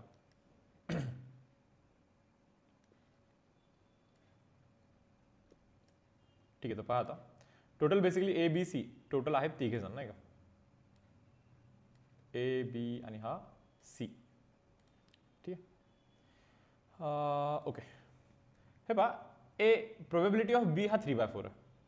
बी समजतो का, अख्खा जो हा बी आहे, हे पहा, हा ए आहे, हा बी आहे आणि हा सी आहे. अख्ख्या बीची प्रोबेबिलिटी म्हणजे पूर्ण एवढी ही जी अख्खी प्रोबेबिलिटी आहे ना, तर बीची प्रोबेबिलिटी ही 3/4 आहे. ठीक आहे, मी इथे जस्ट असं लिहून घेतो. आता सांगा बरं, probability of A intersection B intersection C complement. A आणि बी मध्ये इंटरसेक्शन किती येतो, हा येतो ना एवढा पार्ट, बरोबर. सो ए आणि बी मधला इंटरसेक्शन हा एवढा पार्ट आहे. आता सी कॉम्प्लिमेंट सोबत पण इंटरसेक्शन करायचं आहे म्हणे. तेव्हा पहिली गोष्ट, सी कॉम्प्लिमेंट म्हणजे सी सोडून सर्व, सी सोडून सर्व, बाकी सर्व सर्व बाकी सर्व. आता सी सोडून सर्व जो काही आहे त्याच्यामध्ये, आणि हा जो ग्रीन पार्ट आहे ना, हा ग्रीन पार्ट, त्याच्यामध्ये जो कॉमनवाला पार्ट आहे तो मला तर एवढाच दिसतोय फक्त, एवढा. परत बघा, ए आणि बी मधला जो कॉमनवाला पार्ट आहे तो एवढा आहे, ए इंटरसेक्शन बी, आता मी इथे हायलाइट केलंय. आणि आता आपल्याला इंटरसेक्शन सी कॉम्प्लिमेंट करायचं. सी कॉम्प्लिमेंट म्हणजे सी सोडून सर्व, सी सोडून सर्व, त्याच्यासोबत जर का इंटरसेक्शन कराल तर तुम्हाला फक्त एवढा पार्ट मिळेल, हा वाला, जे की त्यांनी 1/3 दिलेला आहे, 1/3 दिलं आहे. बरं ठीक आहे, पुढे आता हे कसं दिसतं हे पण पाहूया आपण. A complement intersection B intersection C complement. यार ए कॉम्प्लिमेंट म्हणजे काय, तर 2 मिनिटं पहा. ए कॉम्प्लिमेंट म्हणजे ए सोडून सर्व, ए सोडून सर्व, हे पहा, ए सोडून सर्व, दिस इज ए कॉम्प्लिमेंट. ठीक आहे, मी म्हणलं ओके. पुढे सी कॉम्प्लिमेंट म्हणजे काय, सी सोडून सर्व, हे पहा, हा जो सी आहे ना, हा सी सोडून सर्व, हा वाला पार्ट, बरोबर, हे सर्व. आणि इंटरसेक्शन बी म्हणे, बी तर हा आहे ना, बी हा आहे, तर मला वाटतं तिघांचा इंटरसेक्शन हा एवढाच बनतोय फक्त, एवढा, हा वाला पार्ट बनतोय तिघांचा इंटरसेक्शन, जो की आहे 1/3 त्यांच्या म्हणण्यानुसार. ठीक आहे, हे तुम्ही ड्रॉ करा मुलांना. A complement intersection B intersection C complement. A complement म्हणजे ए सोडून सर्व, सगळी दुनिया. सी कॉम्प्लिमेंट म्हणजे सी सोडून सर्व, आणि इंटरसेक्शन बी याचा अर्थ बी सोबत इंटरसेक्शन करायचं. सो हा वाला पार्ट येणार आहे फक्त. किंवा असा विचार करायचा तुम्ही की बी, ओके, बी तर माहिती आहे आपल्याला क्लिअर कट एवढा आहे, तर बी आणि ए कॉम्प्लिमेंट आणि सी कॉम्प्लिमेंट.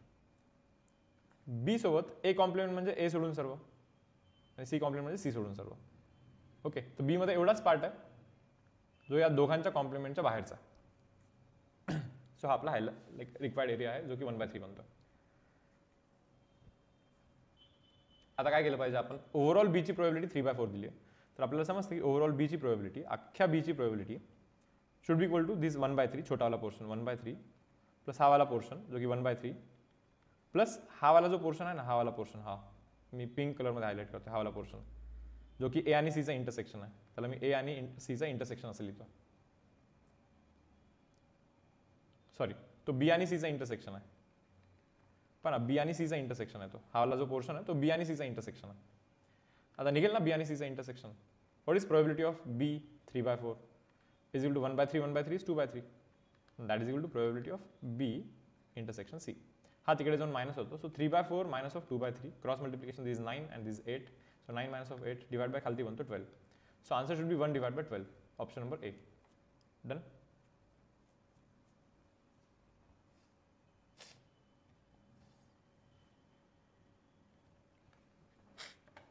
चलो नेक्स्ट सम.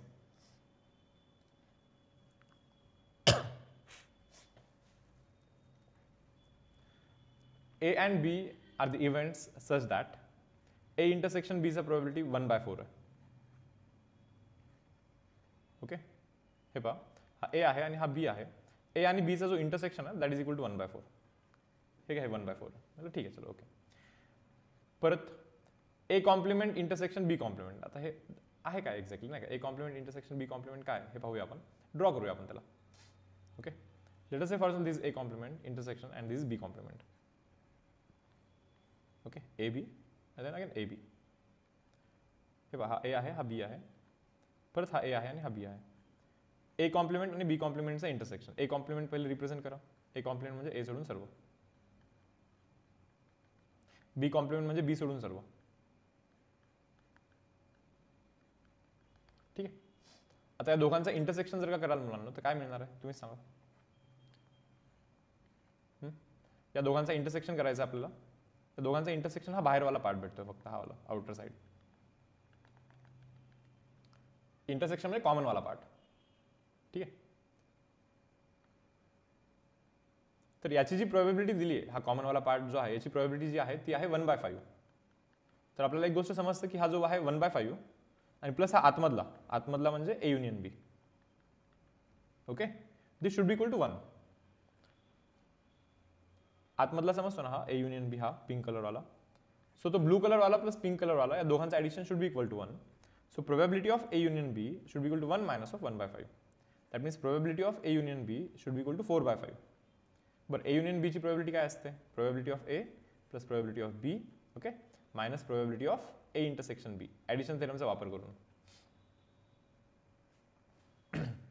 ठीक आहे. ए ची प्रोबॅबिलिटी किती आहे? पी. बी ची किती आहे? परत पी. इंटरसेक्शनची प्रोबॅबिलिटी दिली आहे का त्यांनी? स्टार्टिंगमध्येच दिली आहे 1/4. Should be equal to 4/5. आता हे सॉल्व्ह करून पीचा व्हॅल्यू शोधा बरं. Your start box. हे तुम्ही सॉल्व्ह करा आणि पीचा व्हॅल्यू शोधा. ऑप्शन सी येतो.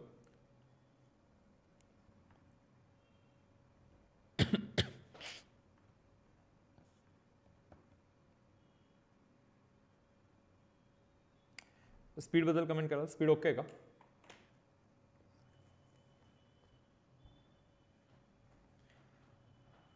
चलो जाऊ पुढे.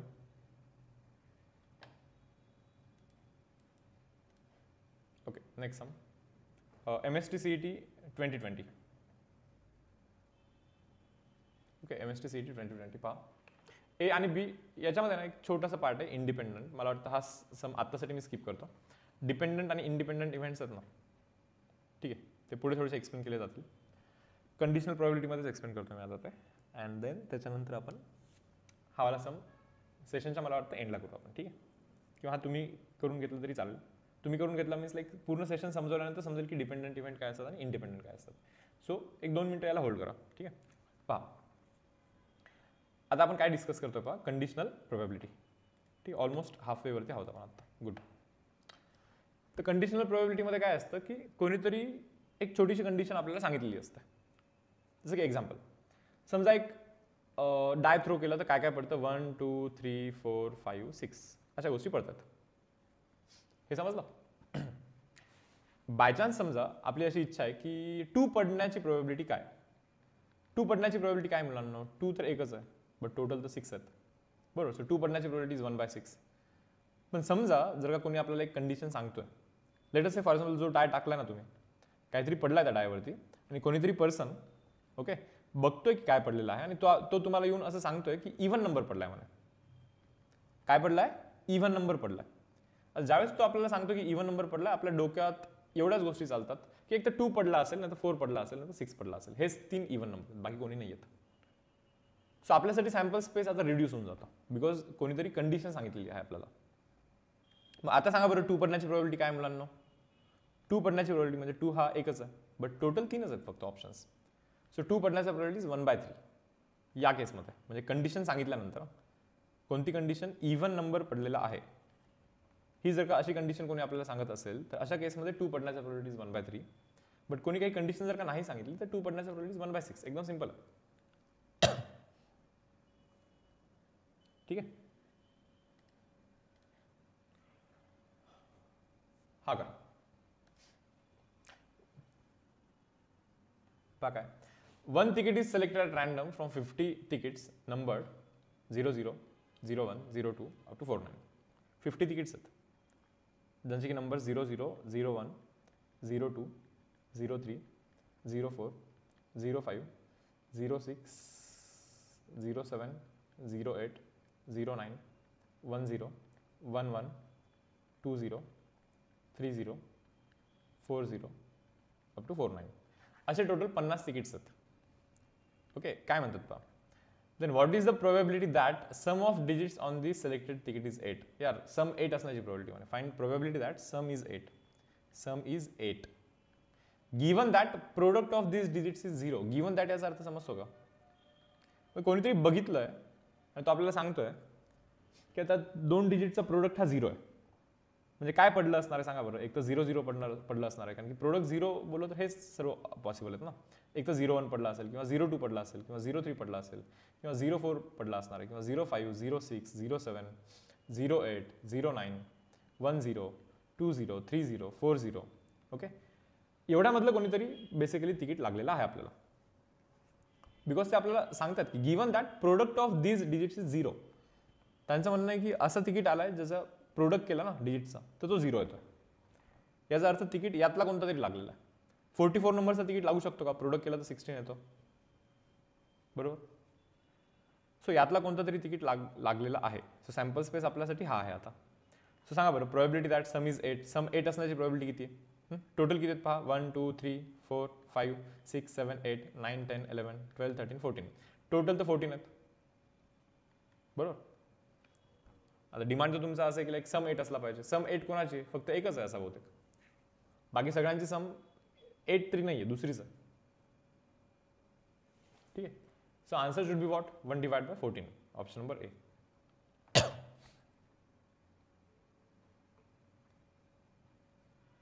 ओके,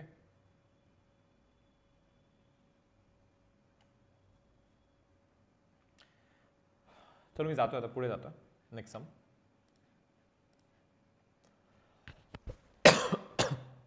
हा ट्राय करा.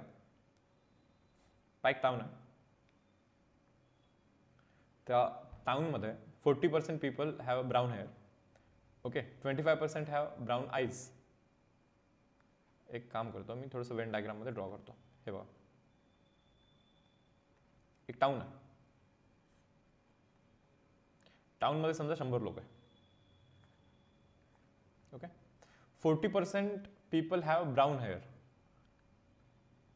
ब्राऊन हेअर, ठीक आहे. Then 25% people have brown eyes. Okay, and 15% have both. 15% असे लोक आहेत ना ज्यांना ब्राऊन हेअर पण आहे, ब्राऊन आईज पण आहे. एक काम करू आपण, सरळ सरळ पहिले काउंट इथे व्यवस्थित लिहून टाकूया. 15% लोक आहे ना ज्यांना ब्राऊन हेअर आणि ब्राऊन आईज आहे. सो इथे 15 लोक आहेत असे ज्यांना ब्राऊन हेअर पण आहे आणि ब्राऊन आईज पण आहे. आता ब्राऊन हेअरवाले किती आहेत? 40% आहे आणि ब्राऊन आईजवाले 25% आहे. हे बघा, 15% तर असे लोक आहेत ज्यांना ब्राऊन हेअर पण आहे, ब्राऊन आईज पण आहे. आता जर का फक्त ब्राऊन हेअरचा विचार केला गेला तर 40 लोक आहेत ज्यांना ब्राऊन हेअर आहेत. 15 तर इथेच आहेत. सो इथे 25 आहेत. 25 लोक आहेत ज्यांना ब्राऊन आईज आहेत. 25 लोक आहेत ज्यांना ब्राऊन आईज आहेत. हा, 15 तर इथेच आहेत. सो इथे 10 लोक आहेत. पहा, तुम्हाला हा पॉईंट समजतोय का? टोटल तर 50 झाली आता इथे. याचा अर्थ 50 अशी लोक आहेत ज्यांना ब्राऊन हेअर पण नाही आणि ब्राऊन आईज पण नाही आहेत. ठीक आहे. क्वेश्चन परत एक वेळेस व्यवस्थित पाहून घ्या. In a town 40% of people have brown hair. Brown hair असणारी लोक 40 आहेत. ब्राऊन आईज असणारी लोक 25 आहेत. 15% आहेत ज्यांना ब्राऊन हेअर पण आहे, ब्राऊन आईज पण आहे. 15% लोक आहेत ज्यांना दोन्ही आहे. ओके, ठीक आहे. ब्राऊन हेअरवाली 40 आहेत ना, सो घ्या, हे 15 आहे ना, 15 + 25 40 होतात. ब्राऊन आईजवाली 25% आहेत ना, सो 15 + 10 25. विचारलं काय? Find how much probability that he has brown eyes. Okay, question काय? Suppose a person selected at random from this town has a brown hair. Brown हेअरवाला पर्सन लागलेला आहे, याचा अर्थ तुम्हाला समजलं का? यातला कोणीतरी लागलेला आहे. यातला लागला म्हणजे टोटल 40 लोक आहेत ना हे. सो टोटल 40 मधला कोणीतरी लागलेला आहे. सो टोटल 40 लोक आहेत. Find probability that he has brown eyes. Brown eyes किती लोकांचे आहेत? आता या 40 मधून ब्राऊन आईज किती लोकांचे आहेत? 15 लोकांची ब्राऊन आईज पण आहेत ना. सो ब्राऊन आईज असण्याची प्रोबॅबिलिटी किती? 15 डिवाइड बाय 40. सो 5 चा टेबल, 5 3 जा 5 8 जा. So 3 divide by 5. किती आला पाहिजे? 3 डिवाइड बाय 5.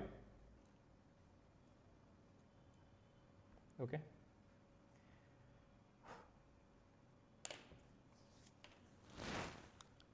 ठीक आहे. चलो नेक्स्ट सम जातो. हे सर्व कंडिशनल प्रोबॅबिलिटी म्हणजे काहीतरी कंडिशन दिलेली असते. जसं की आता या क्वेश्चनमध्ये पहा,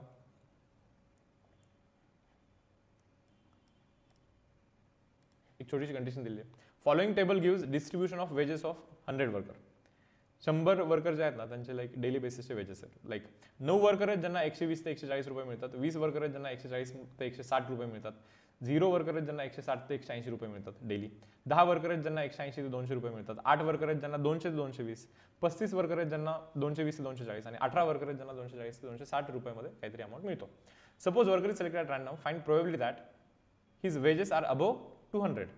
यार कोणता तरी एक वर्कर सिलेक्ट केला तर त्याचं लाईक डेली बेसिसचा जो वेजेस आहे ना ते 200 पेक्षा जास्त त्याचं सॅलरी असण्याची प्रोबेबिलिटी काय? टोटल किती वर्कर आहेत? 100 वर्कर आहेत. सो टोटल तर 100 वर्कर आहेत रे. फेवरेबल वर्कर तुमचा तो आहे ज्याचे वेजेस 200 पेक्षा जास्त आहेत, 200 किंवा 200 पेक्षा जास्त आहेत. किती लोक फेवरेबल आहेत मग तुमच्यासाठी सांगा इथे. किती लोक फेवरेबल आहेत? ओके, 8 प्लस 18 कराल 26 plus 35 61. So answer should B 61 divide by 100 येतो. ऑप्शन नंबर ए आपला करेक्ट चॉईस आहे. ठीक आहे, ऑप्शन नंबर ए.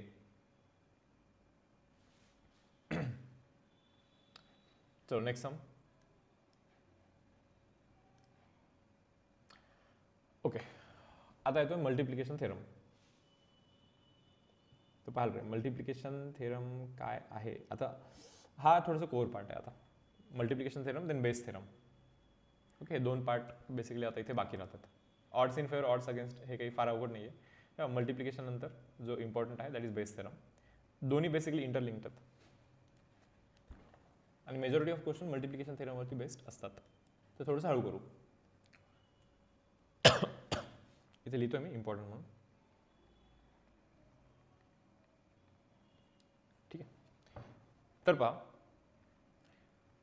मल्टिप्लिकेशन थेरम जर का फॉर्म्युला वाईज सांगायचं झालं तर असं असतं. प्रोबॅबिलिटी ऑफ ए इंटरसेक्शन बी. इथे लिहितो मी इंडिपेंडंट इव्हेंट्स फॉर, एक minute, for dependent and for independent दोन्ही लिहितो मी इथे. पहा, फॉर डिपेंडंट इव्हेंट्स आणि इथे लिहितोय फॉर इंडिपेंडंट इव्हेंट्स. ओके, तर आता आपण हे समजून घेऊया की डिपेंडंट आणि इंडिपेंडंट म्हणजे काय. मी पहिले इंडिपेंडंट एक्सप्लेन करतोय. Let us say for example एक टास्क आहे. टास्क काय आहे पहा की इथे 2 पर्सन आहे, person A person B, person A person B आणि दोघे पण ना बेसिकली या टार्गेटला हिट करतात. ठीक आहे, आता ए ची हिट करण्याची probability of A hitting the target let us say for example 3/5 म्हणजे 5 वेळेस अटेम्प्ट केला ना तर 3 वेळेस तो हिट करतो त्याला टार्गेटला. ठीक आहे, आणि बी ची हिट करण्याची प्रोबॅबिलिटी ही 1/3 आहे म्हणजे 3 वेळेस जर का अटेम्प्ट मारला ना त्याने तर एकच वेळेस तो हिट करतो B. So these two are independent events basically. हे दोघे इंडिपेंडंट इव्हेंट्स आहेत. इंडिपेंडंट का? कारण की ए ची लागण्याची प्रोबॅबिलिटी हे बीच्या लागण्याच्या प्रोबॅबिलिटीवरती डिपेंड करते का? बिलकुल नाही. समजा एनी मारला, ट्राय केला, लागला किंवा नाही लागला ते सोडून द्या. बीचा लागेल किंवा नाही लागेल हे एच्या लागला किंवा नाही लागल्यावरती डिपेंड करणार का? नाही. बीचा लागेल किंवा नाही लागेल हे बीच्या स्वतःच्या ॲबिलिटीवरती डिपेंड करेल. एचा लागणार किंवा नाही लागणार हा सिंपल एच्या ॲबिलिटीवरती डिपेंड करेल. एचा बी सोबत काही संबंध नाही, बीचा ए सोबत काही संबंध नाही. अशा इव्हेंट्सला इंडिपेंडंट इव्हेंट बोलतो. आणि याच्यामध्ये समजा तुम्हाला प्रोबॅबिलिटी ऑफ ए इंटरसेक्शन बी शोधायचं असेल. Probability of A intersection B म्हणजे काय माहिती का? एचा पण हिट झालाय आणि बीचा पण हिट झालाय म्हणजे दोघे पण आता सायमल्टेनियसली ट्राय करतात हिट करण्याचा. आणि झालं असं की एचा पण लागला आणि बीचा पण लागला. पॉईंट समजतो का? एचाही लागलेला आहे आणि बीचाही लागलेला आहे याची प्रोबॅबिलिटी. तर हे असं लिहिलं जातं probability of A intersection B म्हणजे एचाही इव्हेंट ए पण झालाय आणि इव्हेंट बी पण झालाय. सो ए होण्याची probability is probability of A and means into B होण्याची प्रोबॅबिलिटी म्हणजे प्रोबॅबिलिटी ऑफ बी. तर सांगा बरं probability of A intersection B म्हणजे काय? ए पण झाला पाहिजे अँड बी पण झाला पाहिजे. लाईक ए पण झाला पाहिजे means probability of A and means into B पण झाला पाहिजे means like probability of B. So सांगा परत probability of A intersection B means what? A ही झाला पाहिजे आणि बी ही झाला पाहिजे. अँड बोललं म्हणून इथे इंटू केलेलं आहे बरं आपण. तर सांगा बरं दोघांचं हिट होण्याची प्रोबॅबिलिटी एची हिट होण्याची प्रोबॅबिलिटी 3/5 अँड मीन्स इनटू बीची हिट होण्याची probability 1/3. 3 will get cancel so 1/5. So 5 वेळेस जर का ट्राय करतील ना तर दोघे जण तर 5 मधून फक्त एक छोटासा इन्स्टन्स असा आहे की ज्या इन्स्टन्समध्ये दोघांचाही लागतोय ॲट अ टाइम. ठीक आहे, याला बोललं जातं मल्टिप्लिकेशन थेरम कारण की इथे आपण मल्टिप्लाय करतोय. हा फॉर्म्युला समजला? केव्हा ॲप्लिकेबल आहे हा इंडिपेंडंट इव्हेंटच्या केसमध्ये, जेव्हा एकमेकांवरती डिपेंड करत नाही आहेत. ठीक आहे. आता थोडंसं मी डिपेंडंट इव्हेंटबद्दल तुम्हाला सांगतो, एक्सप्लेन करतो. तर पहा, late us say for example cards आहेत.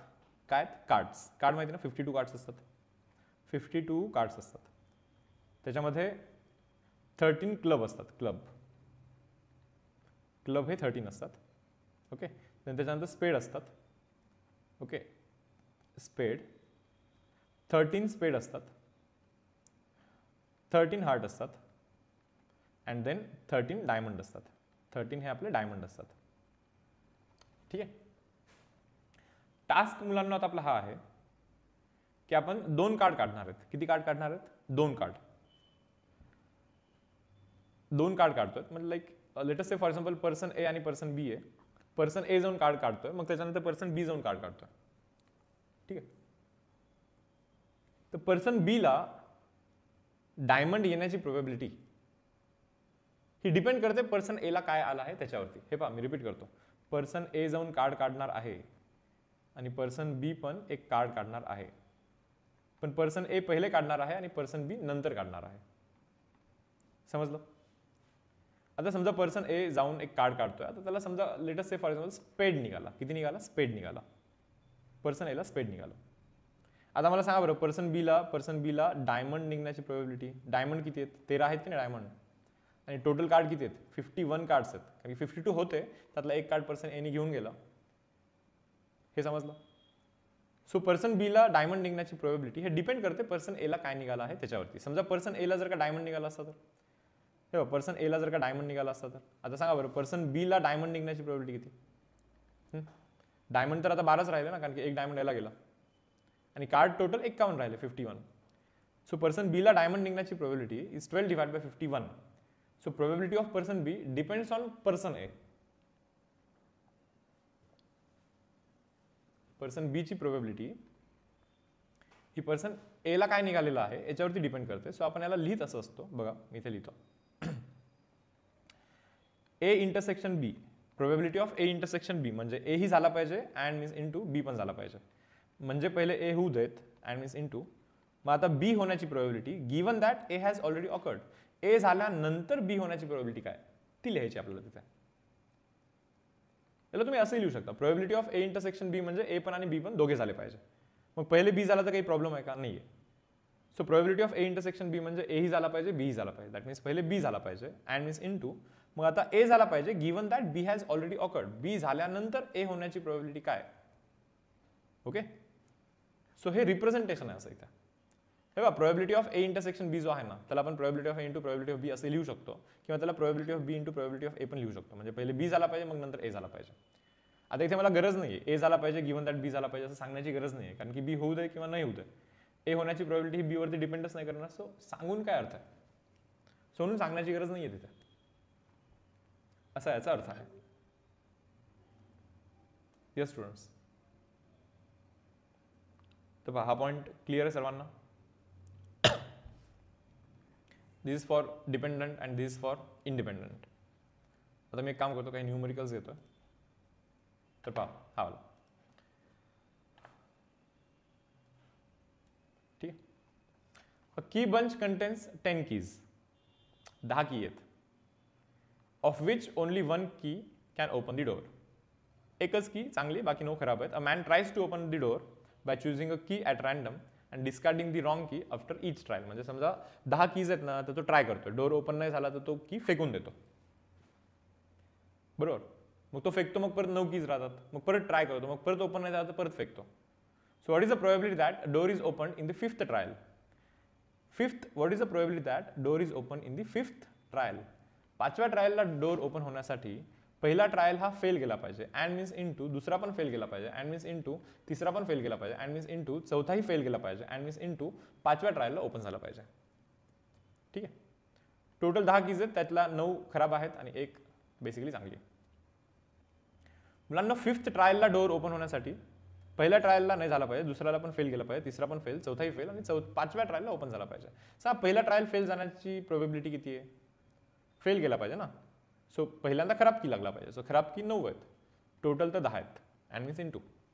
आता ती खराब की फेकून दिली ना आपण, आता 8च खराब की उरलं. दुसरा ट्रायल पण फेल पाहिजे आपल्याला. सो टोटल तर 8 कीज आहेत खराबवाल्या, उघडला नाही पाहिजे म्हणजे खराब लागली पाहिजे वरती.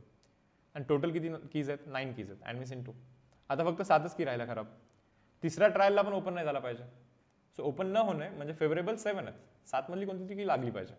टोटल कीज तर 8 आहेत तशा, बरोबर. आता 6 खराब जी की आहे ती परत फेकून दिली आपण. आता 6 खराब राहिली आणि 1 चांगली राहिली. म्हणजे आता परत 4th ट्रायलला पण ओपन न होणे म्हणजे खराबच की लागली पाहिजे, म्हणजे 6 मधलीच कोणतरी लागली पाहिजे. Divide by total number of keys available are 7 and miss in 2. आता जी खराब की लागली ती फेकून दिली आपण. आता फक्त 5 खराब की राहिल्यात, 1 चांगली की राहिली. आता डोअर ओपन झाला पाहिजे याचा अर्थ चांगली की लागली पाहिजे. And divide by total number of keys are 6. Okay, so 6 cancel, 7 cancel, 8 cancel, 9 cancel. So answer should be 1 divided by 10. Okay, option number A. Yes, students.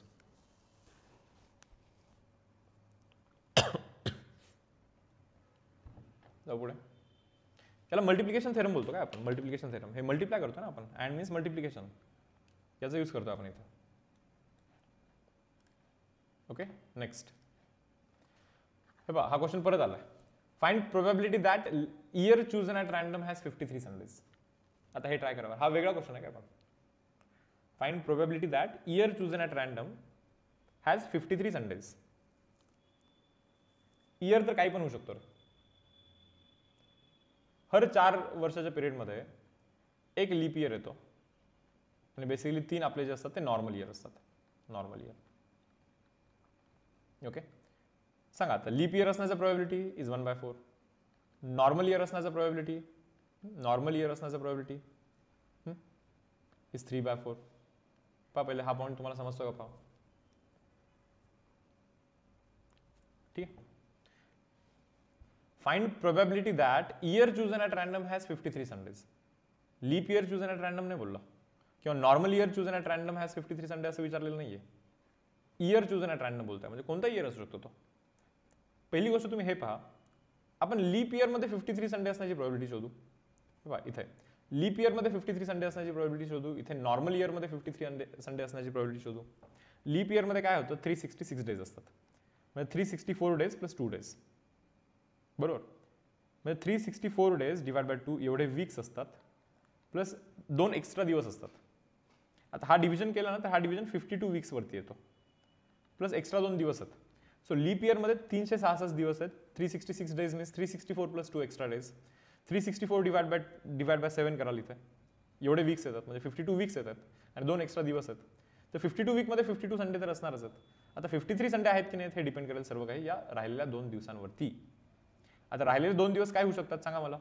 राहिलेले 2 दिवस Monday Tuesday, Tuesday Wednesday, Wednesday Thursday, Thursday Friday, Friday Saturday, Saturday Sunday and then Sunday Monday असे होऊ शकतात. मग सांगा बरं 53 Sunday असण्याची probability किती आहे लीप इयरमध्ये? टोटल तर 7 वेज आहेत. 1, 2, 3, 4, 5, 6, 7 आणि फेवरेबल सॅटर्डे संडे आणि संडे मंडे हे 2 आहेत. सो लीप इयरमध्ये 53 संडे असण्याची प्रोबॅबिलिटी 2/7 आहे. नॉर्मल इयरमध्ये काय होतं? 365 डेज असतात. आता 365ला आपण 364 प्लस 1 असं लिहू शकतो. इथे डिवाइड बाय 7 कराल तर हा 52 येतो. 52 वीक्स येतात, बरोबर, प्लस एक्स्ट्रा 1 दिवस आहे. 52 वीक्स आहेत म्हणजे 52 संडे असणारच आहे. आता हा एक जो दिवस आहे ना, सर्व काही त्या 1 दिवसावरती डिपेंड करतं. मग तो राहिलेला दिवस काय होऊ शकतो? तर राहिलेला दिवस काही होऊ शकतो. Okay, Monday, Tuesday, Wednesday, Thursday, Friday, Saturday, Sunday. आता 53 संडे असण्याची प्रोबॅबिलिटी टोटल तर ऑप्शन 7 आहेत, बट फेवरेबल हा फक्त एक संडेच आहे. सो नॉर्मल इयरमध्ये 53 संडे असण्याची प्रोबॅबिलिटी ही 1/7 आहे आणि लीप इयरमध्ये 53 संडे असण्याची प्रोबॅबिलिटी ही 2/7 आहे. डन. आता जो क्वेश्चन आपल्याला विचारण्यात आलेला आहे तो क्वेश्चन सॉल्व्ह करूया. क्वेश्चन आपल्याला असं विचारतो की find probability that year chosen at random has 53 Sunday. कोणतं तरी एक वर्ष चूज केलं त्याच्यामध्ये 53 संडे असण्याची प्रोबॅबिलिटी काय? Find probability that year chosen at random has 53 Sunday. Okay, म्हणजे एक तर तुम्ही लीप इयर चूज केला असेल अँड मिस इन 2, मग त्याच्यामध्ये 53 संडे असले पाहिजे given that leap year choose केला ऑर मिस ॲडिशन. नाही तर तुम्ही नॉर्मल इयर चूज केला असेल अँड मिस इन 2, त्याच्यामध्ये 53 संडे असण्याची प्रोबॅबिलिटी गिवन दॅट इयर हा नॉर्मल आहे. लीप इयर चूज करण्याची प्रोबॅबिलिटी किती मुलांना? 1/4. पहा ना, लीप इयर लाईक 4 वर्षातून एकदा येतो. सो लीप इयर येण्याची प्रोबॅबिलिटी 1/4 आहे. मग त्या लीप इयरमध्ये 53 संडे असण्याची प्रोबॅबिलिटी 2/7. कॅल्क्युलेट केलं ऑलरेडी इथे. लीप इयरमध्ये 53 संडेची probability or miss addition. Normal year select करण्याची प्रोबॅबिलिटी 3/4. पहा इथे नॉर्मल इयर सिलेक्ट करण्याची प्रोबॅबिलिटी 3/4 अँड मिस इन 2. आता त्याच्यामध्ये 53 संडे असण्याची प्रोबॅबिलिटी नॉर्मल इयरमध्ये पहा रे 53 संडे असण्याची प्रोबॅबिलिटी 1/7. सो वरती बनतं 5, खालती बनतं 28. Okay, so answer should be 5 divide by 28. That is option number A. Yes.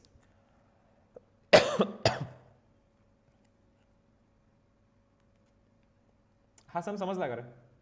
Chat बॉक्सवरती please कळवा, येस और नो. तेव्हा नॉर्मल इयरचं विचारलं होतं त्यांनी, लाईक कोणतं एक रॅन्डम इयरचं विचारलं होतं त्यांनी. एका रॅन्डम इयरला 53 संडे असण्याची प्रॉबिलिटी विचारली होती. बट तो रॅन्डम इयर तुम्हाला काय माहिती की तो लीप आहे की नॉर्मल आहे, बरोबर. सो मग अशा वेळी काढायला लागतं. लीप पण असू शकतो किंवा नॉर्मल पण असू शकतो, दोन्ही पॉसिबिलिटी आहे. भले ऑप्शनमध्ये समजा तुम्हाला जो आला तो आन्सर जरी दिसत असेल समजा किंवा असेल जरी, बट आन्सर हाच करेक्ट आहे, 5 divide by 28. Okay.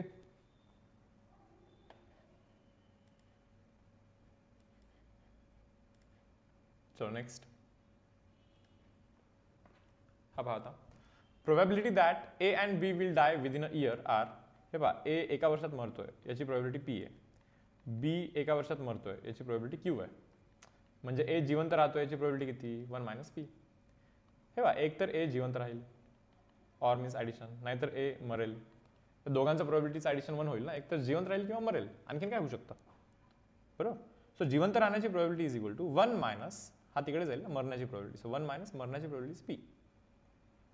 Similarly B मरण्याची प्रोबॅबिलिटी जर का क्यू असेल तर बी ओके जिवंत असण्याची probability should be 1 minus of Q. Then find probability that only one of them will be alive at the end of 1 year. Find probability that only one of them will be alive. पहा, दोघांमधला कोणतरी एकच जिवंत असला पाहिजे. याचा अर्थ ए जिवंत असला पाहिजे अँड मीन्स इनटू बी चा डेथ झाला पाहिजे or means addition. A death झाला पाहिजे अँड मीन्स इनटू बी जिवंत असला पाहिजे. समजलं?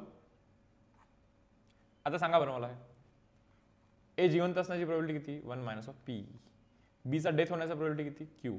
प्लस एचा डेथ होण्याचा प्रोबॅबिलिटी इज पी आणि बी जिवंत असण्याची probability should be 1 minus of Q. हे मल्टिप्लिकेशन मारा, हा मल्टिप्लिकेशन मारा आणि चेक करा बरं कोणता आन्सर मॅच होतो का. येस स्टुडंट्स, कोणता ऑप्शन मॅच होतो हे आपल्याला चेक करायचं आहे. ऑप्शन नंबर डी का? ओके, ऑप्शन नंबर डी हा करेक्ट आन्सर आहे. ठीक आहे, नेक्स्ट सम. चलो हा पहा. Probability of A is given, probability of B is given, probability of A union B is given. हे काहीतरी विचारत आहे. काम करू. Probability of A union B is probability of A plus probability of B minus probability of A intersection B. याला बोलतो आपण addition theorem.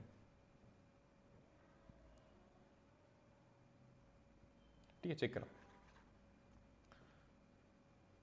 आपल्याला शोधायचं हे शोधू आपण. याला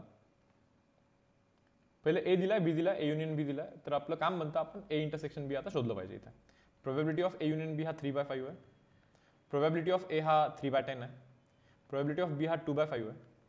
आता राहतो प्रश्न ए इंटरसेक्शन बीच्या प्रोबॅबिलिटीचा, जो की आपल्याला माहिती नाही आहे. याला आपण 6/10 लिहू शकतो मुलांना, याला आपण 3/10 लिहू शकतो आणि याला आपण 4/10 लिहू शकतो. Minus of probability of A intersection B. तर हा जातो तिकडे आणि हा येतो इकडे. So probability of A intersection B हे जर तुम्ही चेक कराल, हे 7/10 बनतं आणि हा 6/10 तिकडे येऊन मायनस होतो. So answer should be 1/10. तुम्हाला इथेपर्यंत समजलं का सांगा बरं. Yes, probability of A intersection B is 1/10. आता इथून पुढे मी तुमच्यावरती सोडून देतो, करा ट्राय.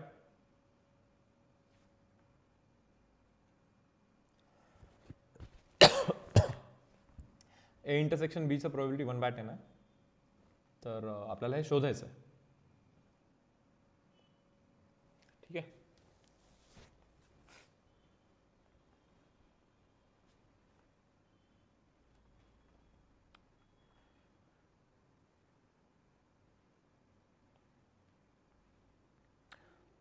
शोधू शकताय.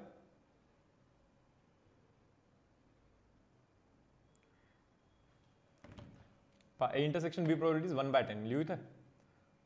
Probability of A intersection B is 1/10. परत परत काय probability of A intersection B is 1/10. पण मला काय म्हणायचं आहे, ए इंटरसेक्शन बी म्हणजे काय, ए पण झाला पाहिजे and means into B पण झाला पाहिजे given that A has already awkward. बरोबर. आता एची प्रोबॅबिलिटी 3/10 आहे ना, याची प्रोबॅबिलिटी माहिती का, माहीत नाही. 10 will get cancel. So probability of B given that A has already occurred is 1/3. Box करा. बरं, परत एकदा probability of A intersection B म्हणजे काय, बी झाला पाहिजे and means into A पण झाला पाहिजे given that B has already occurred. So what is probability of B, दिलं इथे 2/5. Into what is probability of A given that B has already occurred, माहीत नाही, तेच तर शोधायचं. सो 5 1 5 दिस इज 2, हा 2 खाली जाऊन डिवाइड होतो. So probability of A given that B has already occurred is equal to 1/4. बरं, दोघांच्या व्हॅल्यूज माहिती आहेत तुम्हाला. हे पहा, ही याची व्हॅल्यू किती आहे 1/3. ओके, ही याची व्हॅल्यू किती आहे इथे 1/4. करा बरं ॲडिशन, काय बनतो 7 / 12 बनतो की नाही. तर हे असं शोधायचं होतं. ठीक आहे. येस रिषभ, चांगला आहे, खूप दिवसांनी. तू कसा. नेक्स्ट हे काय, लाईक तो बहुतेक स्टार्टिंगमध्ये एक सम होता ना जो आपण बोललो होतो की सेशनच्या एंडला करूया, तो मी बहुतेक इथे परत टाकलेला आहे. नाव A and B are independent events. A ची प्रोबॅबिलिटी देण्यात आलेली आहे 2/3. बी ची प्रोबॅबिलिटी बेसिकली 3/5 देण्यात आलेली आहे. आणि आता आपल्याला विचारतात ए कॉम्प्लिमेंट इंटरसेक्शन बी ची प्रोबॅबिलिटी. हे काम करू, हे जरा बघू तरी कसं असतं. Okay, see what is A complement. A complement म्हणजे ए सोडून सर्व.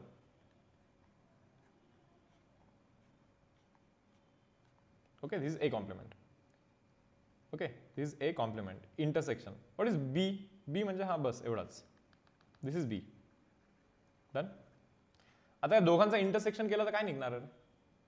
तर दोघांचं जर का तुम्ही इंटरसेक्शन केला ना मुलांना, मला असं वाटत आहे की या दोघांचं इंटरसेक्शन केल्यानंतर हा वाला पार्ट निघणार, हा वाला पहा इथे पिंकवाला. या दोघांचा इंटरसेक्शन करायचा ना तुम्हाला, कॉमनवाला पार्ट. सो तो निघणार आहे. याची प्रोबॅबिलिटी विचारतात ते. आता याची प्रोबॅबिलिटी म्हणजे काय, बी ची प्रोबॅबिलिटी मायनस ए इंटरसेक्शन बी ची प्रोबॅबिलिटी. पण अख्ख्या बी मधून तो इंटरसेक्शनवाला पार्ट जर का मायनस केला तर हाच पार्ट राहील जो तुम्हाला इथे आता दिसतो. सो हे आपला आन्सर आहे. What is probability of B 3/5 minus what is probability of A intersection B. A intersection B म्हणजे काय रे बाबा, ए पण झाला पाहिजे and means into B पण झाला पाहिजे. As the events are independent आहेत म्हणून मला इथे असं सांगण्याची गरज नाही पडणार की probability of B given that A has already awkward. सांगण्याची गरज नाही पडणार बिकॉज तो डिपेंडच नाही करत ए वरती, तर सांगून काय अर्थ. So answer should be 3/5 minus of probability of A हा 2/3 आहे इंटू प्रोबॅबिलिटी ऑफ बी हा 3/5 आहे. So 3 will get cancel. So 3/5 minus 2/5 is 1/5. So answer should B 1/5. Okay, option number काय मुलांना, डी 1/5 हा आपला इथे आन्सर असणार आहे. ठीक आहे. येस,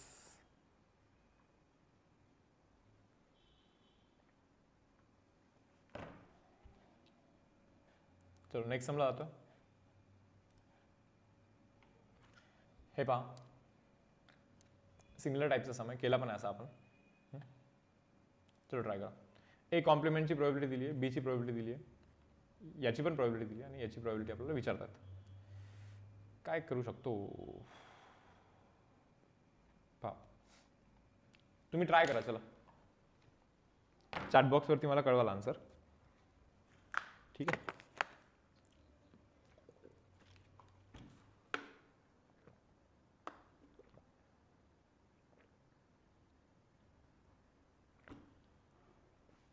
तसं याच्यानंतर किती स्लाईड चेक करतो मी थोडंसं. 7 स्लाईड आहे त्याच्यानंतर. आणखीन एक मल्टिप्लिकेशन आहे, त्याच्यानंतर base theorem.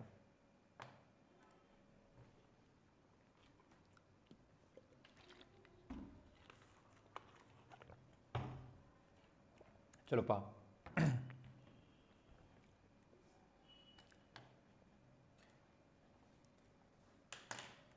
Okay, Rohan Bhide 3/20 बोलतोय. Okay good. हे आन्सर काढून टाका बरं चॅट बॉक्सवरती, आलं असेल तर.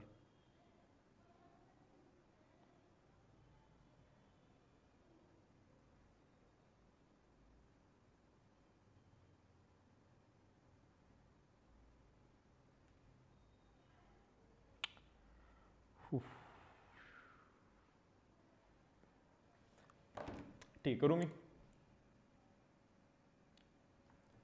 ठीक आहे, आता पहा करतोय. हे पहा, ए कॉम्प्लिमेंटची प्रोबॅबिलिटी दिली. ए कॉम्प्लिमेंटची प्रोबॅबिलिटी जर का 0.6 असेल तर ए ची प्रोबॅबिलिटी ही 0.4 असली पाहिजे. हे तुम्हाला समजलं पाहिजे पहिले. ए होण्याची 0.4 असेल तर ए न होण्याची 0.6 असते. बरोबर, दोघांचा ॲडिशन 1 असला पाहिजे ना. ए न होण्याची प्रोबॅबिलिटी 0.6 असेल तर ए होण्याची probability should B 0.4. Okay, done. बरं, आता पुढे पहा. हे 1, हे 2 आणि हे 3. या दोघांचं काय होऊ शकतं? मी विचार करतोय. Probability of A intersection B. A intersection बीचा प्रोबॅबिलिटी म्हणजे काय? Probability of B into probability of B given that A has already occurred. तुम्हाला समजतं, probability of A intersection B म्हणजे ए पण झाला पाहिजे अँड बी पण झाला पाहिजे. म्हणजे बी झाला पाहिजे and means into. Okay, sorry, हे थोडंसं उलटं लिहिलं मी. एक मिनिट, काय मी इथे असं लिहिलं पाहिजे होतं. Probability of A intersection B म्हणजे ए झाला पाहिजे अँड मीन्स इंटू बी पण झाला पाहिजे. Okay, given that A has already occurred. तुम्हाला हे समजतं का? पहा, probability of A intersection B म्हणजे काय? ए झाला पाहिजे अँड मीन्स इंटू बी पण झाला पाहिजे given that A has already awkward. तर ए इंटरसेक्शन बीची प्रोबॅबिलिटी किती आहे सांगा? ए इंटरसेक्शन बीची प्रोबॅबिलिटी माहित नाही, तीच शोधायची. हा 2020चा क्वेश्चन आहे, PYQ. ए होण्याची प्रोबॅबिलिटी शोधली आपण इथे. 0.4 म्हणजे 4/10 अँड मीन्स इंटू बी होण्याची probability given that A has already awkward. हे पण दिलं 0.3 म्हणजे 3/10. So answer is 12/10. Sorry, 12/100.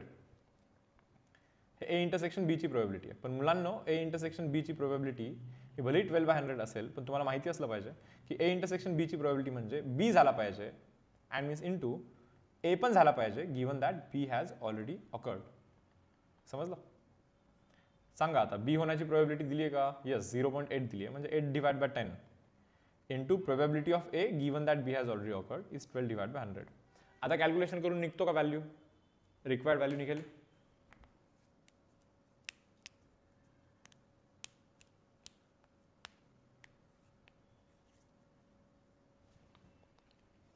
Yes, students. So probability of A given that B has already occurred is 10 आणि इथे 10 राहतो. बरोबर, 8 इथे डिवाइड होतो, 80 बनतो. So answer should be 12/80. Okay, 4चा टेबल करा तर 4, 3 आणि 20. So 3/20. Okay, so option number D हा करेक्ट आन्सर होता.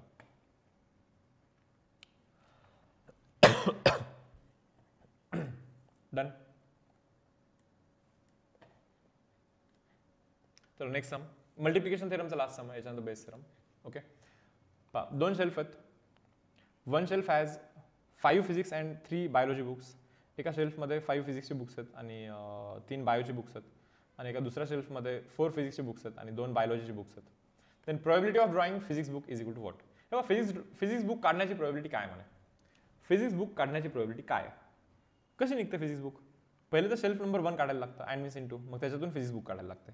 ऑर शेल्फ नंबर 2 घ्याल अँड मीन्स इंटू, मग त्याच्यातून फिजिक्सचं बुक घ्याल. फिजिक्स बुक काढणार कसं आहे मुलांना? कोणतं तरी एक शेल्फ सिलेक्ट करून मग फिजिक्सचं बुक काढणार ना. सो पहिले बेसिकली शेल्फ नंबर 1 सिलेक्ट करा अँड देन फिजिक्सचं बुक काढा and means into. Okay, or means addition. Shelf number 2 select करा अँड मीन्स इंटू, तिथून फिजिक्सचं बुक सिलेक्ट करा. शेल्फ 1 सिलेक्ट करण्याची प्रोबॅबिलिटी किती? हाफ. इक्वल चान्सेस आहेत, 2 शेल्फ आहेत, कुठेही like equal chances shelf select करण्यामध्ये अँड मीन्स इंटू. आता या शेल्फ 1 मधून फिजिक्सचं बुक सिलेक्ट करण्याची प्रोबॅबिलिटी किती मुलांना? 5 divide by total is 8. Shelf 2 select करण्याची प्रोबॅबिलिटी इज व्हॉट? 1/2. आता इथून फिजिक्सचं बुक सिलेक्ट करण्याची प्रोबॅबिलिटी काय? 4 डिवाइड बाय व्हॉट? 6. ठीक आहे, कॅल्क्युलेशन करा आणि आन्सर सांगा. 31/48 का? 31 डिवाइड बाय 48.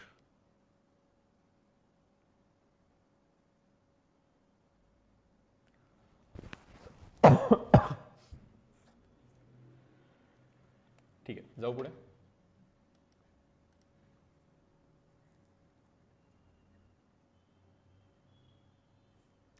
बरं, मी एक क्वेश्चन विचारतो.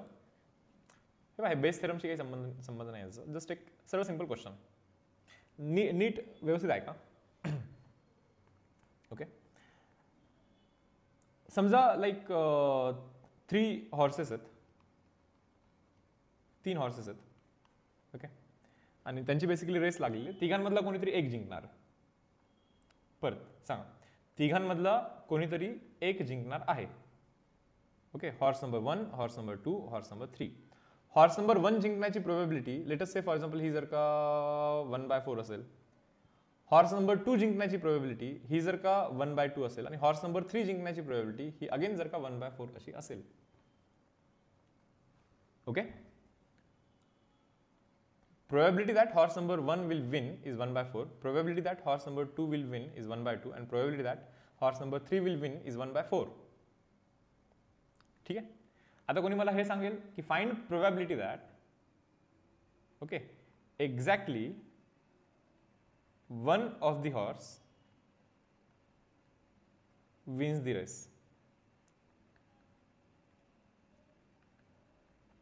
सांगा. Find probability that exactly one horse will win the race. Exactly one horse will win the race. थोडं हँडरायटिंग व्यवस्थित लिहितो पहा. Find probability that exactly one horse, okay, will win the race. Exactly one horse will win the race. याची probability किती असेल? 1, बरोबर आहे. हा एक्झॅक्टली एकच जण जिंकेल ना, थोडी ना बाकी 2 जिंकतील. Exactly 1 horse will win the race. पण मला एक जस्ट थोडासा डाऊट आहे असा की आपण नॉर्मली असं करत असतो ना रे की like exactly 1 horse will win the race, 3 हॉर्सची तर रेस आहे, मग हॉर्स नंबर 1 जिंकेल, हॉर्स नंबर 1 जिंकेल and means into, horse number 2 हारेल and means into, horse number 3 हारेल or means addition. Okay, horse number 1 हारेल and means into, horse number 2 जिंकला पाहिजे and means into, horse number 3 हारला पाहिजे और मीन्स ॲडिशन, हॉर्स नंबर 1 हारला पाहिजे, हॉर्स नंबर 2 पण हारला पाहिजे and means into, horse number 3 जिंकला पाहिजे. Exactly 1 horse will win the race, म्हणजे एक जिंकला पाहिजे, बाकी 2 हारले पाहिजे. हा जिंकला पाहिजे, बाकी 2 हारले पाहिजे. हा जिंकला पाहिजे, बाकी 2 हारले पाहिजे. आता हे जर का कॅल्क्युलेशन मी करेन, पहिला जिंकला पाहिजे मीन्स लाईक 1/4 इंटू, दुसरा हारण्याची प्रोबॅबिलिटी सांगा बरं, दुसरा जिंकण्याची प्रोबॅबिलिटी जर का 1/2 असेल तर हारण्याची इज 1/2. तिसरा हारण्याची प्रोबॅबिलिटी, तिसऱ्याला जिंकण्याची प्रोबॅबिलिटी 1/4 असेल तर हारण्याची इज 3/4 और मीन्स ॲडिशन. पहिला हारण्याची प्रोबॅबिलिटी इज 3/4, दुसरा जिंकण्याची प्रोबॅबिलिटी 1/2 आहे, आणि तिसरा हारण्याची प्रोबॅबिलिटी पहा, तिसरा हारण्याची प्रोबॅबिलिटी 3/4 अँड मीन्स और मीन्स ॲडिशन. पहिला हारण्याची प्रोबॅबिलिटी, पहिला जिंकण्याची 1/4 आहे तर हारण्याची 3/4 आहे, दुसरा पण हारतोय, 1/2 जिंकण्याची तर 1/2 हारण्याची. आता तिसरा जिंकला पाहिजे, त्याची प्रोबॅबिलिटी 1/4 आहे.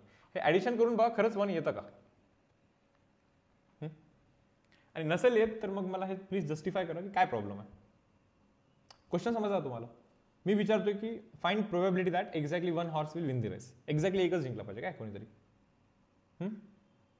तर हे सर्व ॲडिशन केल्यानंतर 1 येतं का? आलं तर पाहिजे तुमच्या सांगण्यानुसार, आलं पाहिजे की नाही? Exactly 1 horse will win the race. हा, तिघांची जर का रेस लावली तर तिघांमधला एकच जिंकणार आहे ना बाय डिफॉल्ट, तिघे थोडी ना जिंकणार आहेत. सो श्युअरिटी याच्यामध्ये की एक्झॅक्टली एकच जिंकणार आहे. सो आता याच्यामध्ये श्युअरिटी आहे, तर याचा प्रोबॅबिलिटीचा आन्सर 1च आला पाहिजे. पण मग हे असं केल्याने काय येत नाहीये? येस, काय जस्टिफिकेशन? म्हणजे याच्यामध्ये कोणता मिस्टेक आहे हे तुम्हाला सांगायचं आहे. लाईक कोणत्या पॉईंटवरती मिस्टेक केलं आपण, थोडंसं विचार करा. कोणत्या पॉईंटवरती मिस्टेक केलेला आहे? ओके, टाय नाही होणार रे, एकच जिंकणार आहे कोणीतरी, हे शुअर आहे. तर मिस्टेक आपण या पॉईंटवरती केलेला आहे पहा, की इथे ना पहिला हॉर्स जिंकला पाहिजे असं बोलतोय आपण, दुसरा हॉर्स हारण्याची प्रोबॅबिलिटी ही 1 आहे, 1. तुम्ही म्हणणार कसं काय? अबे हेच तर डिपेंडंट इव्हेंट्स आहेत ना. जर का पहिला जिंकला ना तर दुसरा बाय डिफॉल्ट हरणार आहे. दुसरा हारण्याची प्रोबॅबिलिटी गिव्हन दॅट पहिला जिंकलेला आहे, पहिला जिंकला तर दुसरा हारणारच आहे, दुसरा हारण्याची प्रोबॅबिलिटी शुड बी 1. तिसरा पण हारण्याची प्रोबॅबिलिटी शुड बी 1. दुसरा जिंकला तर पहिला हारण्याची प्रोबॅबिलिटी 1 आहे, तिसरा पण हारण्याची प्रोबॅबिलिटी 1 आहे. तिसरा जिंकला तर पहिला पण हारणार आहे आणि दुसरा पण हारणार आहे. डिपेंडंट इव्हेंट्स आहेत सर्व. सो पहिला जिंकण्याची प्रोबॅबिलिटी 1/4, ॲडिशन. दुसरा जिंकण्याची प्रोबॅबिलिटी 1/2 म्हणजे 2/4. तिसरा जिंकण्याची probability is again 1/4. So overall addition कराल तर 4/4 हा 1 बनतो. ओके, हे समजलं का? चॅट बॉक्सवरती कळवा बरं, हे लाईक येस ऑर नो. हा जो पॉईंट मी आता तुम्हाला सांगितला इथे, तर हा पॉईंट तुम्हाला क्लिअर झालेला आहे का?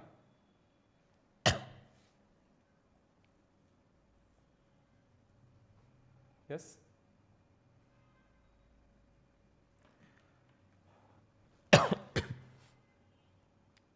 ज्यांना ज्यांना समजलं चॅट बॉक्सवरती प्लीज टाकाल तुम्ही सर्वजण. मी बघतोय नावं सर्वांचे. मे बी सरनेमनी पण याल तर बरं पडेल, जसं की पराग. म्हणजे लाईक हे नाही समजत की लाईक कोण आहे एक्झॅक्टली, नाही का? ठीक आहे.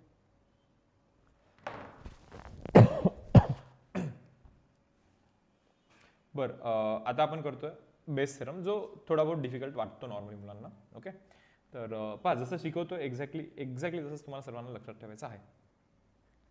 सी, जसं टेक्निकली बेस थेरम ऑलरेडी शिकलं आपण. आता इथे लिहितो मी प्रोबॅबिलिटी ऑफ ए इंटरसेक्शन बी. काय काय? Probability of A intersection B.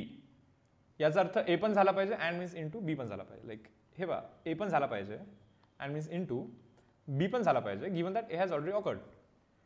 Probability of A intersection B म्हणजे काय? ए पण झाला पाहिजे, बी पण झाला पाहिजे. सो ए झाला पाहिजे अँड मीन्स इंटू बी पण झाला पाहिजे, given that A has already occurred. A झाल्यानंतर बी होण्याची प्रोबॅबिलिटी. आता याच्यामध्ये तुम्ही असं लिहू शकता का मुलांना? Probability of B given that A has already occurred. पहा ना, probability of B given that A has already occurred is equal to, हे तिकडे जाऊन डिवाइड होतो की नाही? मग प्रोबॅबिलिटी ऑफ ए तिकडे जाऊन डिवाइड होतो आणि तिकडे फक्त वरती ए इंटरसेक्शन बी असं वरती राहतो. And this is nothing but base theorem. Okay, थोडंसं टाइम देऊ डायजेस्ट व्हायला. बघा मी परत एकदा सांगतो. हे आपण ऑलरेडी शिकलेलं आहे. Probability of A intersection B म्हणजे ए ही झाला पाहिजे अँड मीन्स इंटू बी पण झाला पाहिजे, given that A has already awkward. बरोबर, ए झाला पाहिजे, तर आता बी होण्याची प्रोबॅबिलिटी काय आहे? ए झाल्यानंतर बी होण्याची प्रोबॅबिलिटी आपण अशी लिहित असतो डिपेंडंट इव्हेंटच्या केसमध्ये. ठीक आहे, तर मग तुम्ही मला probability of B given that A has already awkward हे कसं सांगणार? हा इकडे जाऊन डिवाइड होणार. तर असा बनतो फॉर्म्युला. तर हे 2 मिनिटासाठी इग्नोर मारा. जे तुम्हाला आत्ता इथे दिसत आहे हा आहे बेस थेरम. ठीक आहे, डायरेक्टली हा फॉर्म्युला लक्षात ठेवायचा. कसं लक्षात ठेवायचं सांगतो. Probability of B given that A has already occurred is equal to, या दोघांचं इंटरसेक्शन वरती करायचं मुलांना आणि जो खालती असतो त्याचा प्रोबॅबिलिटी खालती लिहायचा. मी रिपीट करतो, असं लक्षात ठेवाल काय? या दोघांचा इंटरसेक्शन वरती करायचा असतो आणि जो खालती आहे त्याचा प्रोबॅबिलिटी खालती लिहायचा असतो. So this is probability of B given that A has already awkward. काय परत सांगा, या दोघांचा इंटरसेक्शन कुठे करताय? वरती करताय आणि जो खालती आहे ना त्याचा प्रोबॅबिलिटी लाईक तुम्ही खाली लिहिताय. हे समजलं? So this is basically base theorem. एक क्वेश्चन केल्यानंतर तुम्हाला आणखी थोडंसं व्यवस्थित समजेल. ओके, बट जे काही आहे तर लाईक फॉर्म्युला तर हाच आहे. फॉर्म्युलामध्ये कन्फ्यूज नका हो. सांगा बरं मला Bayes theorem. Probability of C given that A has already occurred असं कोणी विचारलं तर काय सांगणार? जो खाली आहे त्याचा प्रोबॅबिलिटी खाली लिहा आणि वरती काय लिहिणार? Probability of C intersection A. वरती काय लिहितात तुम्ही? C intersection. इथे जे दोघे आहेत ना त्या दोघांचा इंटरसेक्शन वरती लिहायचा डायरेक्टली. दोघांचा इंटरसेक्शन वरती लिहायचा. तर हा आहे बेसिकली फॉर्म्युला. तर एक छोटंसं क्वेश्चन मी तुम्हाला इथे विचारणार आहे. बघा मुलांना, एक छोटासा टाउन आहे. एक छोटासा टाउन आहे. ओके, आणि या टाउनमध्ये let us say for example काही लोक आहेत. त्यामध्ये होतं काय? तर 1% लोकांना, let us say for example 10% लोकांना कोविड झालेला आहे आणि 90% लोकांना एक नॉर्मल फीवर आहे. ओके, नीट समजून घ्यायला आहे. ठीक आहे, एक टाउन आहे. त्या टाउनमध्ये 10% लोकांना कोविड झालेला आहे आणि 90% लोकांना एक नॉर्मलचा कोणता तरी फीवर आहे. ओके, आणि आता याच्या पुढे असं आहे की बाय चान्स समजा जर का कोविड झाला, ठीक आहे, कोविड जर का झाला तर 90% चान्स आहे की त्याला कफ होतो. कोविड झाला तर 90% चान्स आहे की कफ होतो. पण समजा जर का फीवर झाला ना, तर फीवर झाला समजा तर 30% चान्स आहे की कफ होतो. हे समजलं? मी रिपीट करतो. हे बघा, एक टाउन आहे बरोबर. टाउनमध्ये 10% लोकांना कोविड आहे. हा ठीक आहे, चलो. मग कोविड जर का झाला तर 90% चान्सही कफ होतो. रिपीट, एक छोटंसं टाऊन आहे, 10% लोकांना कोविड झालेला आहे. कोविड झाला तर 90% चान्सही कफ होऊनच जातो. आणि 90% लोकांना फिवर आहे, तर फिवर झाला तर 30% चान्सही कफ होतो. असा बेसिकली सीन आहे. आता मी जे विचारलं ते सांगा काय. फाइंड प्रोबॅबिलिटी दॅट कफ होतो given that person is suffering from COVID. याची प्रोबॅबिलिटी सांगा. Find probability of having cough given that he has COVID. Cough होण्याची probability given that he has COVID. किती याची प्रोबॅबिलिटी? यार मला डायरेक्टली दिलं ना 90%. 90% क्लिअर कट आहे ना. हे बघा, कफ होण्याची probability given that he has Covid, म्हणजे कोविड झाला हे समजलंय. हा म्हणजे कोविड झालाय, तर कफ होण्याची प्रोबॅबिलिटी घ्या 90%. 90% इज 90/100. समजलं?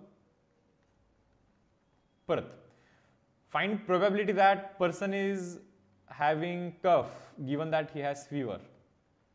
यार मुलांनो, given that he has fever म्हणजे त्याला फिवर आहे. फिवर तर मग कफ होण्याची प्रोबॅबिलिटी काय? 30%. समजलं? 30% 30/100. सो लाईक 3/10 कराल. इथेपर्यंत डन.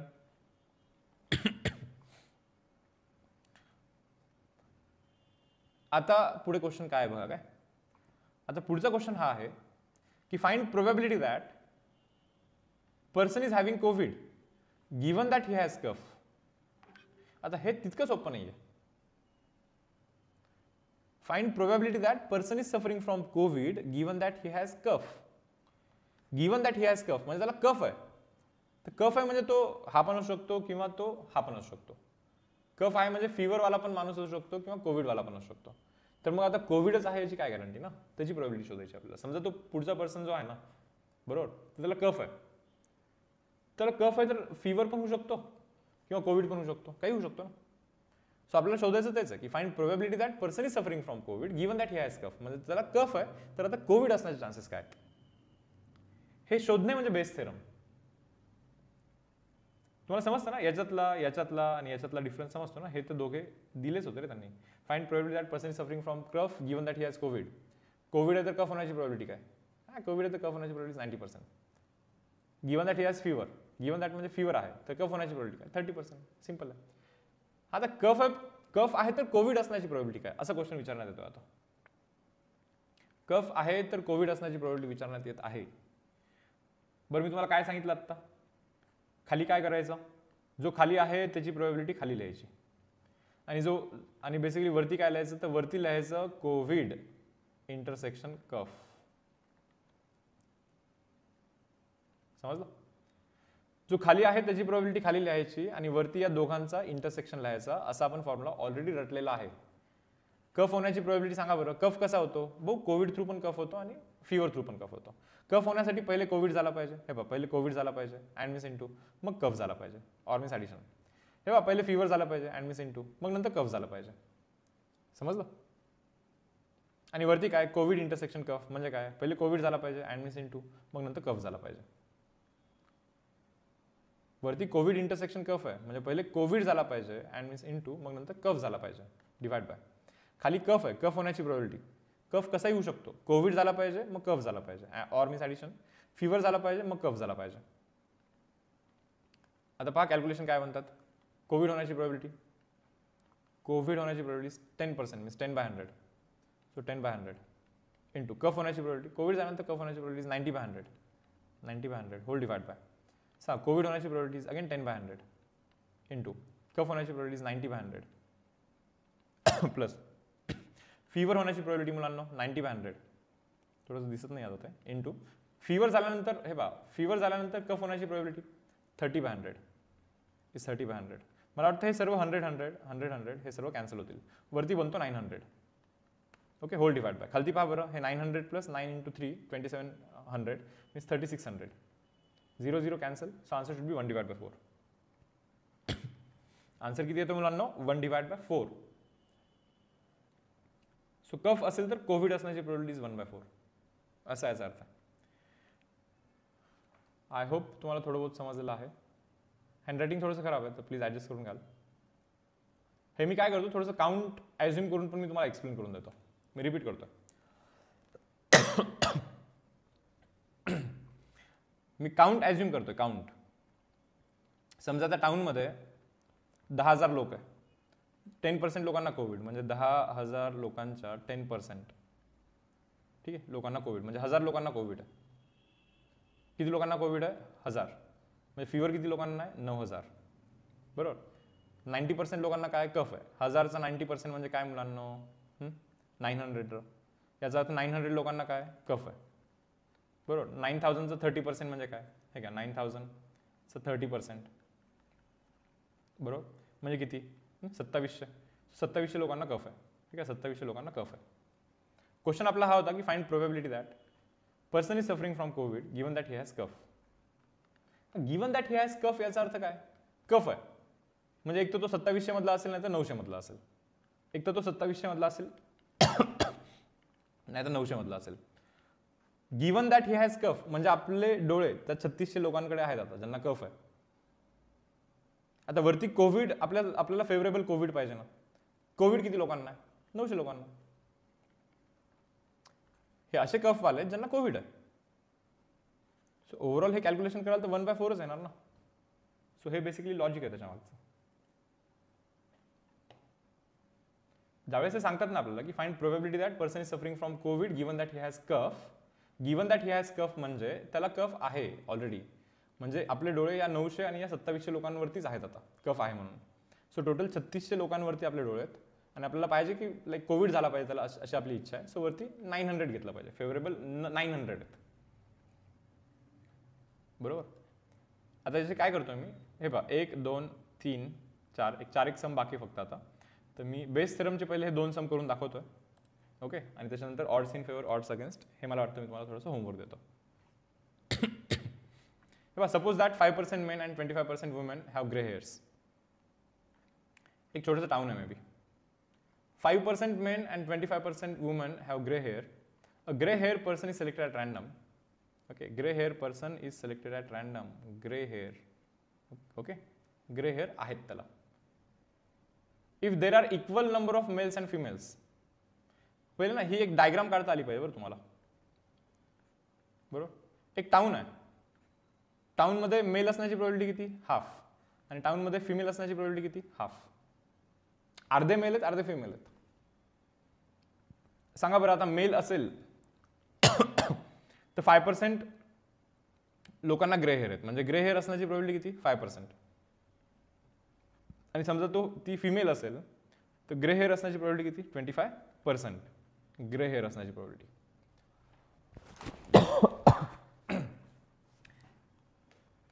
टाइम 10 मिनिटं बाकी आणखी आता फक्त. क्वेश्चन परत सांगतो. Suppose that 5% men and 25% women have grey hair. मेनमधून 5% मेनला ग्रे हेअर आहे, 25% वुमेन हॅव ग्रे हेअर.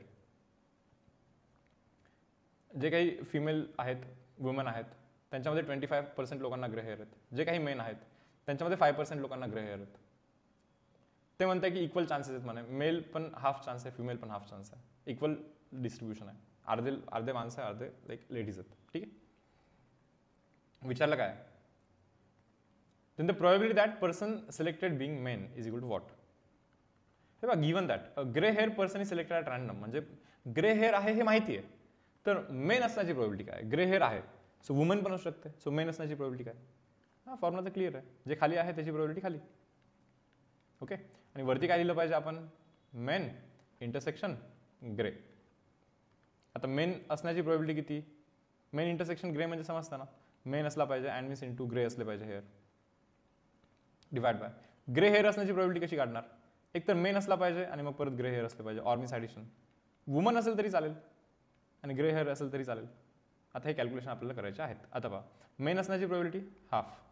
आता मेनमध्ये ग्रे हेअर असण्याची probability 5% means 5 divide by 100 whole divide bye.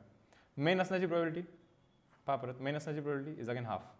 Grey hair असण्याची प्रोबॅबिलिटी, ग्रे हेअर असण्याची probability is 5 divide by 100 or means addition. Woman असण्याची probability is again half.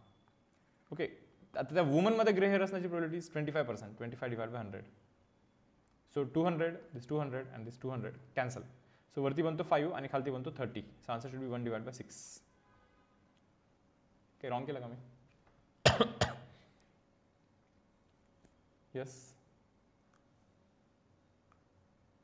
कॅल्क्युलेशनमध्ये का match होत नाही आहे तर the probability that person selected being men is equal to what 1/6 आला पाहिजे यार.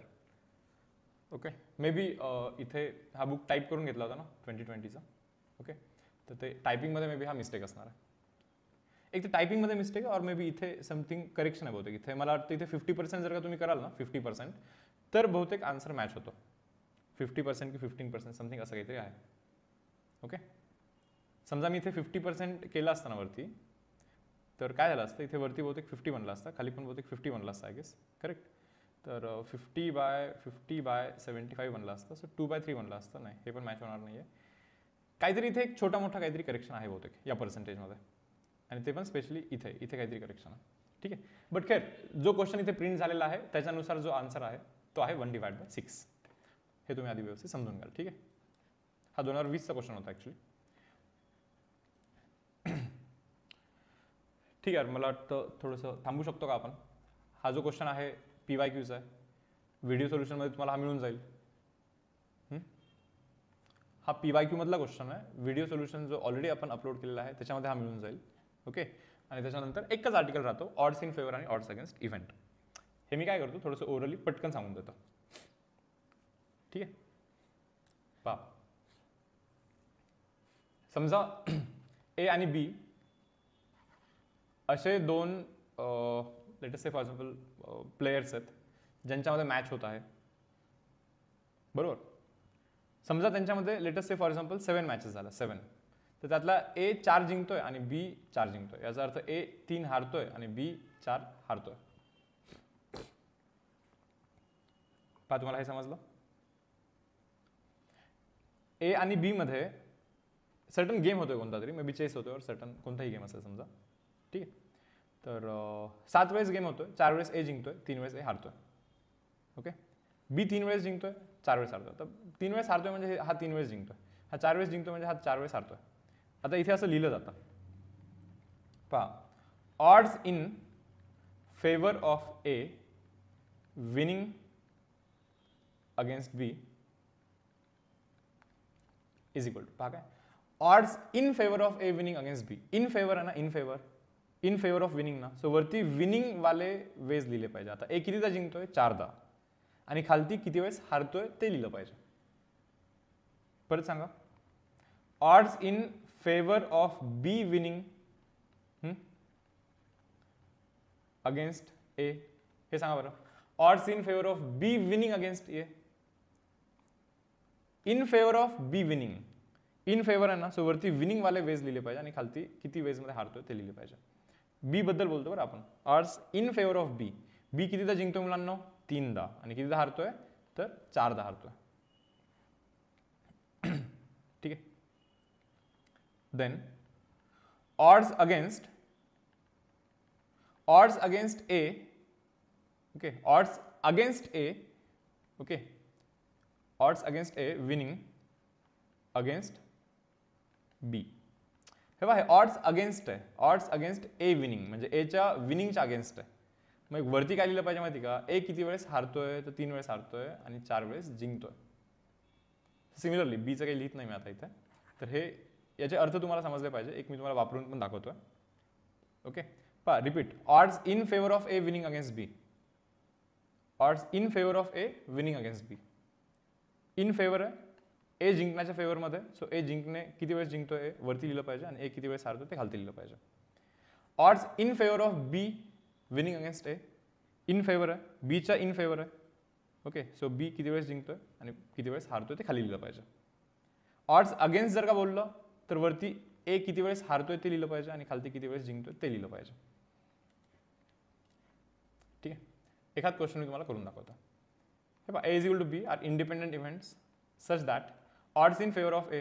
यार हे पहा बरं odds in favour of A is what 2/3 म्हणजे काय odds in favour of A म्हणजे A 2 वेळेस होतोय आणि 3 वेळेस नाही होतोय. म्हणजे A होण्याची प्रोबॅबिलिटी किती 2 वेळेस होतोय.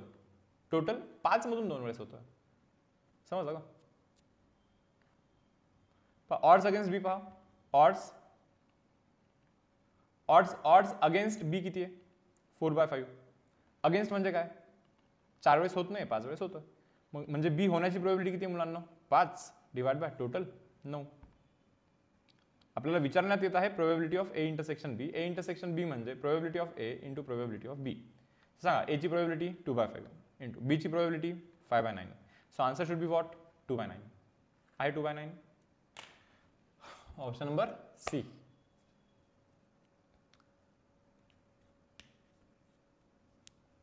ठीक आहे. तर शेवटचा क्वेश्चन आहे हा वाला.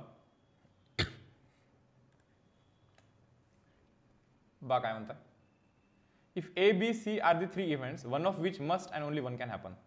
PYQचा क्वेश्चन आहे, प्रिव्हियस इयर क्वेश्चन आहे. ए बी सी मधला कोणता तरी एकच होणार आहे, फिक्स आहे. So odds in favour of A are 4:6. हे बघा, odds in favour of A are 4:6. म्हणजे ए 4 वेळेस इन फेवर आहे, ए 4 वेळेस होतोय आणि 6 वेळेस होत नाहीये. म्हणजे ए होण्याची probability 4/10. Done. Odds against B, हे पहा odds against B is 7/3. Against याचा अर्थ 7 वेळेस होत नाहीये, 3 वेळेस होतोय. ठीक आहे. म्हणजे बी होण्याची प्रोबॅबिलिटी किती मुलांना 3 वेळेस होतोय आउट ऑफ 10. आता ते ऑड्स अगेन्स्ट सी विचारतात. ऑड्स अगेन्स्ट सी मी एक काम करतो, probability of A plus probability of B plus probability of C should equal to 1. का? कारण की जर तिघांमध्ये इव्हेंट होत असेल, तिघांमधला कोणीतरी एकच जिंकेल ना. एकतर ए जिंकेल, नाही तर बी जिंकेल, नाही तर सी जिंकेल. तर तिघांचं addition should equal to 1. So A जिंकण्याची प्रोबॅबिलिटी 4/10, बी जिंकण्याची प्रोबॅबिलिटी 3/10, सी जिंकण्याची प्रोबॅबिलिटी माहित नाहीये, that should equal to 1. So 7/10 plus C जिंकण्याची probability should equal to 1. That means C जिंकण्याची probability is 1 - 7/10 and that is equal to 3/10. So C जिंकण्याची probability 3/10 आहे मुलांना. याचा अर्थ सी 3 वेळेस जिंकतोय आणि 7 वेळेस हारतोय. पण 3/10 आहे म्हणजे 3 वेळेस जिंकतोय 10 मधून, मग 7 वेळेस हारतोय. ऑड्स अगेन्स्ट विचारलंय का? ऑड्स अगेन्स्ट याचा अर्थ काय? वरती किती वेळेस हारतोय ते लिहा. अगेन्स्ट म्हणजे वरती किती वेळेस हारतोय ते लिहा आणि खालती किती वेळेस जिंकतोय ते लिहा. So answer should be what 7:3. Answer हा 7:3 असा बनतोय. Yes students.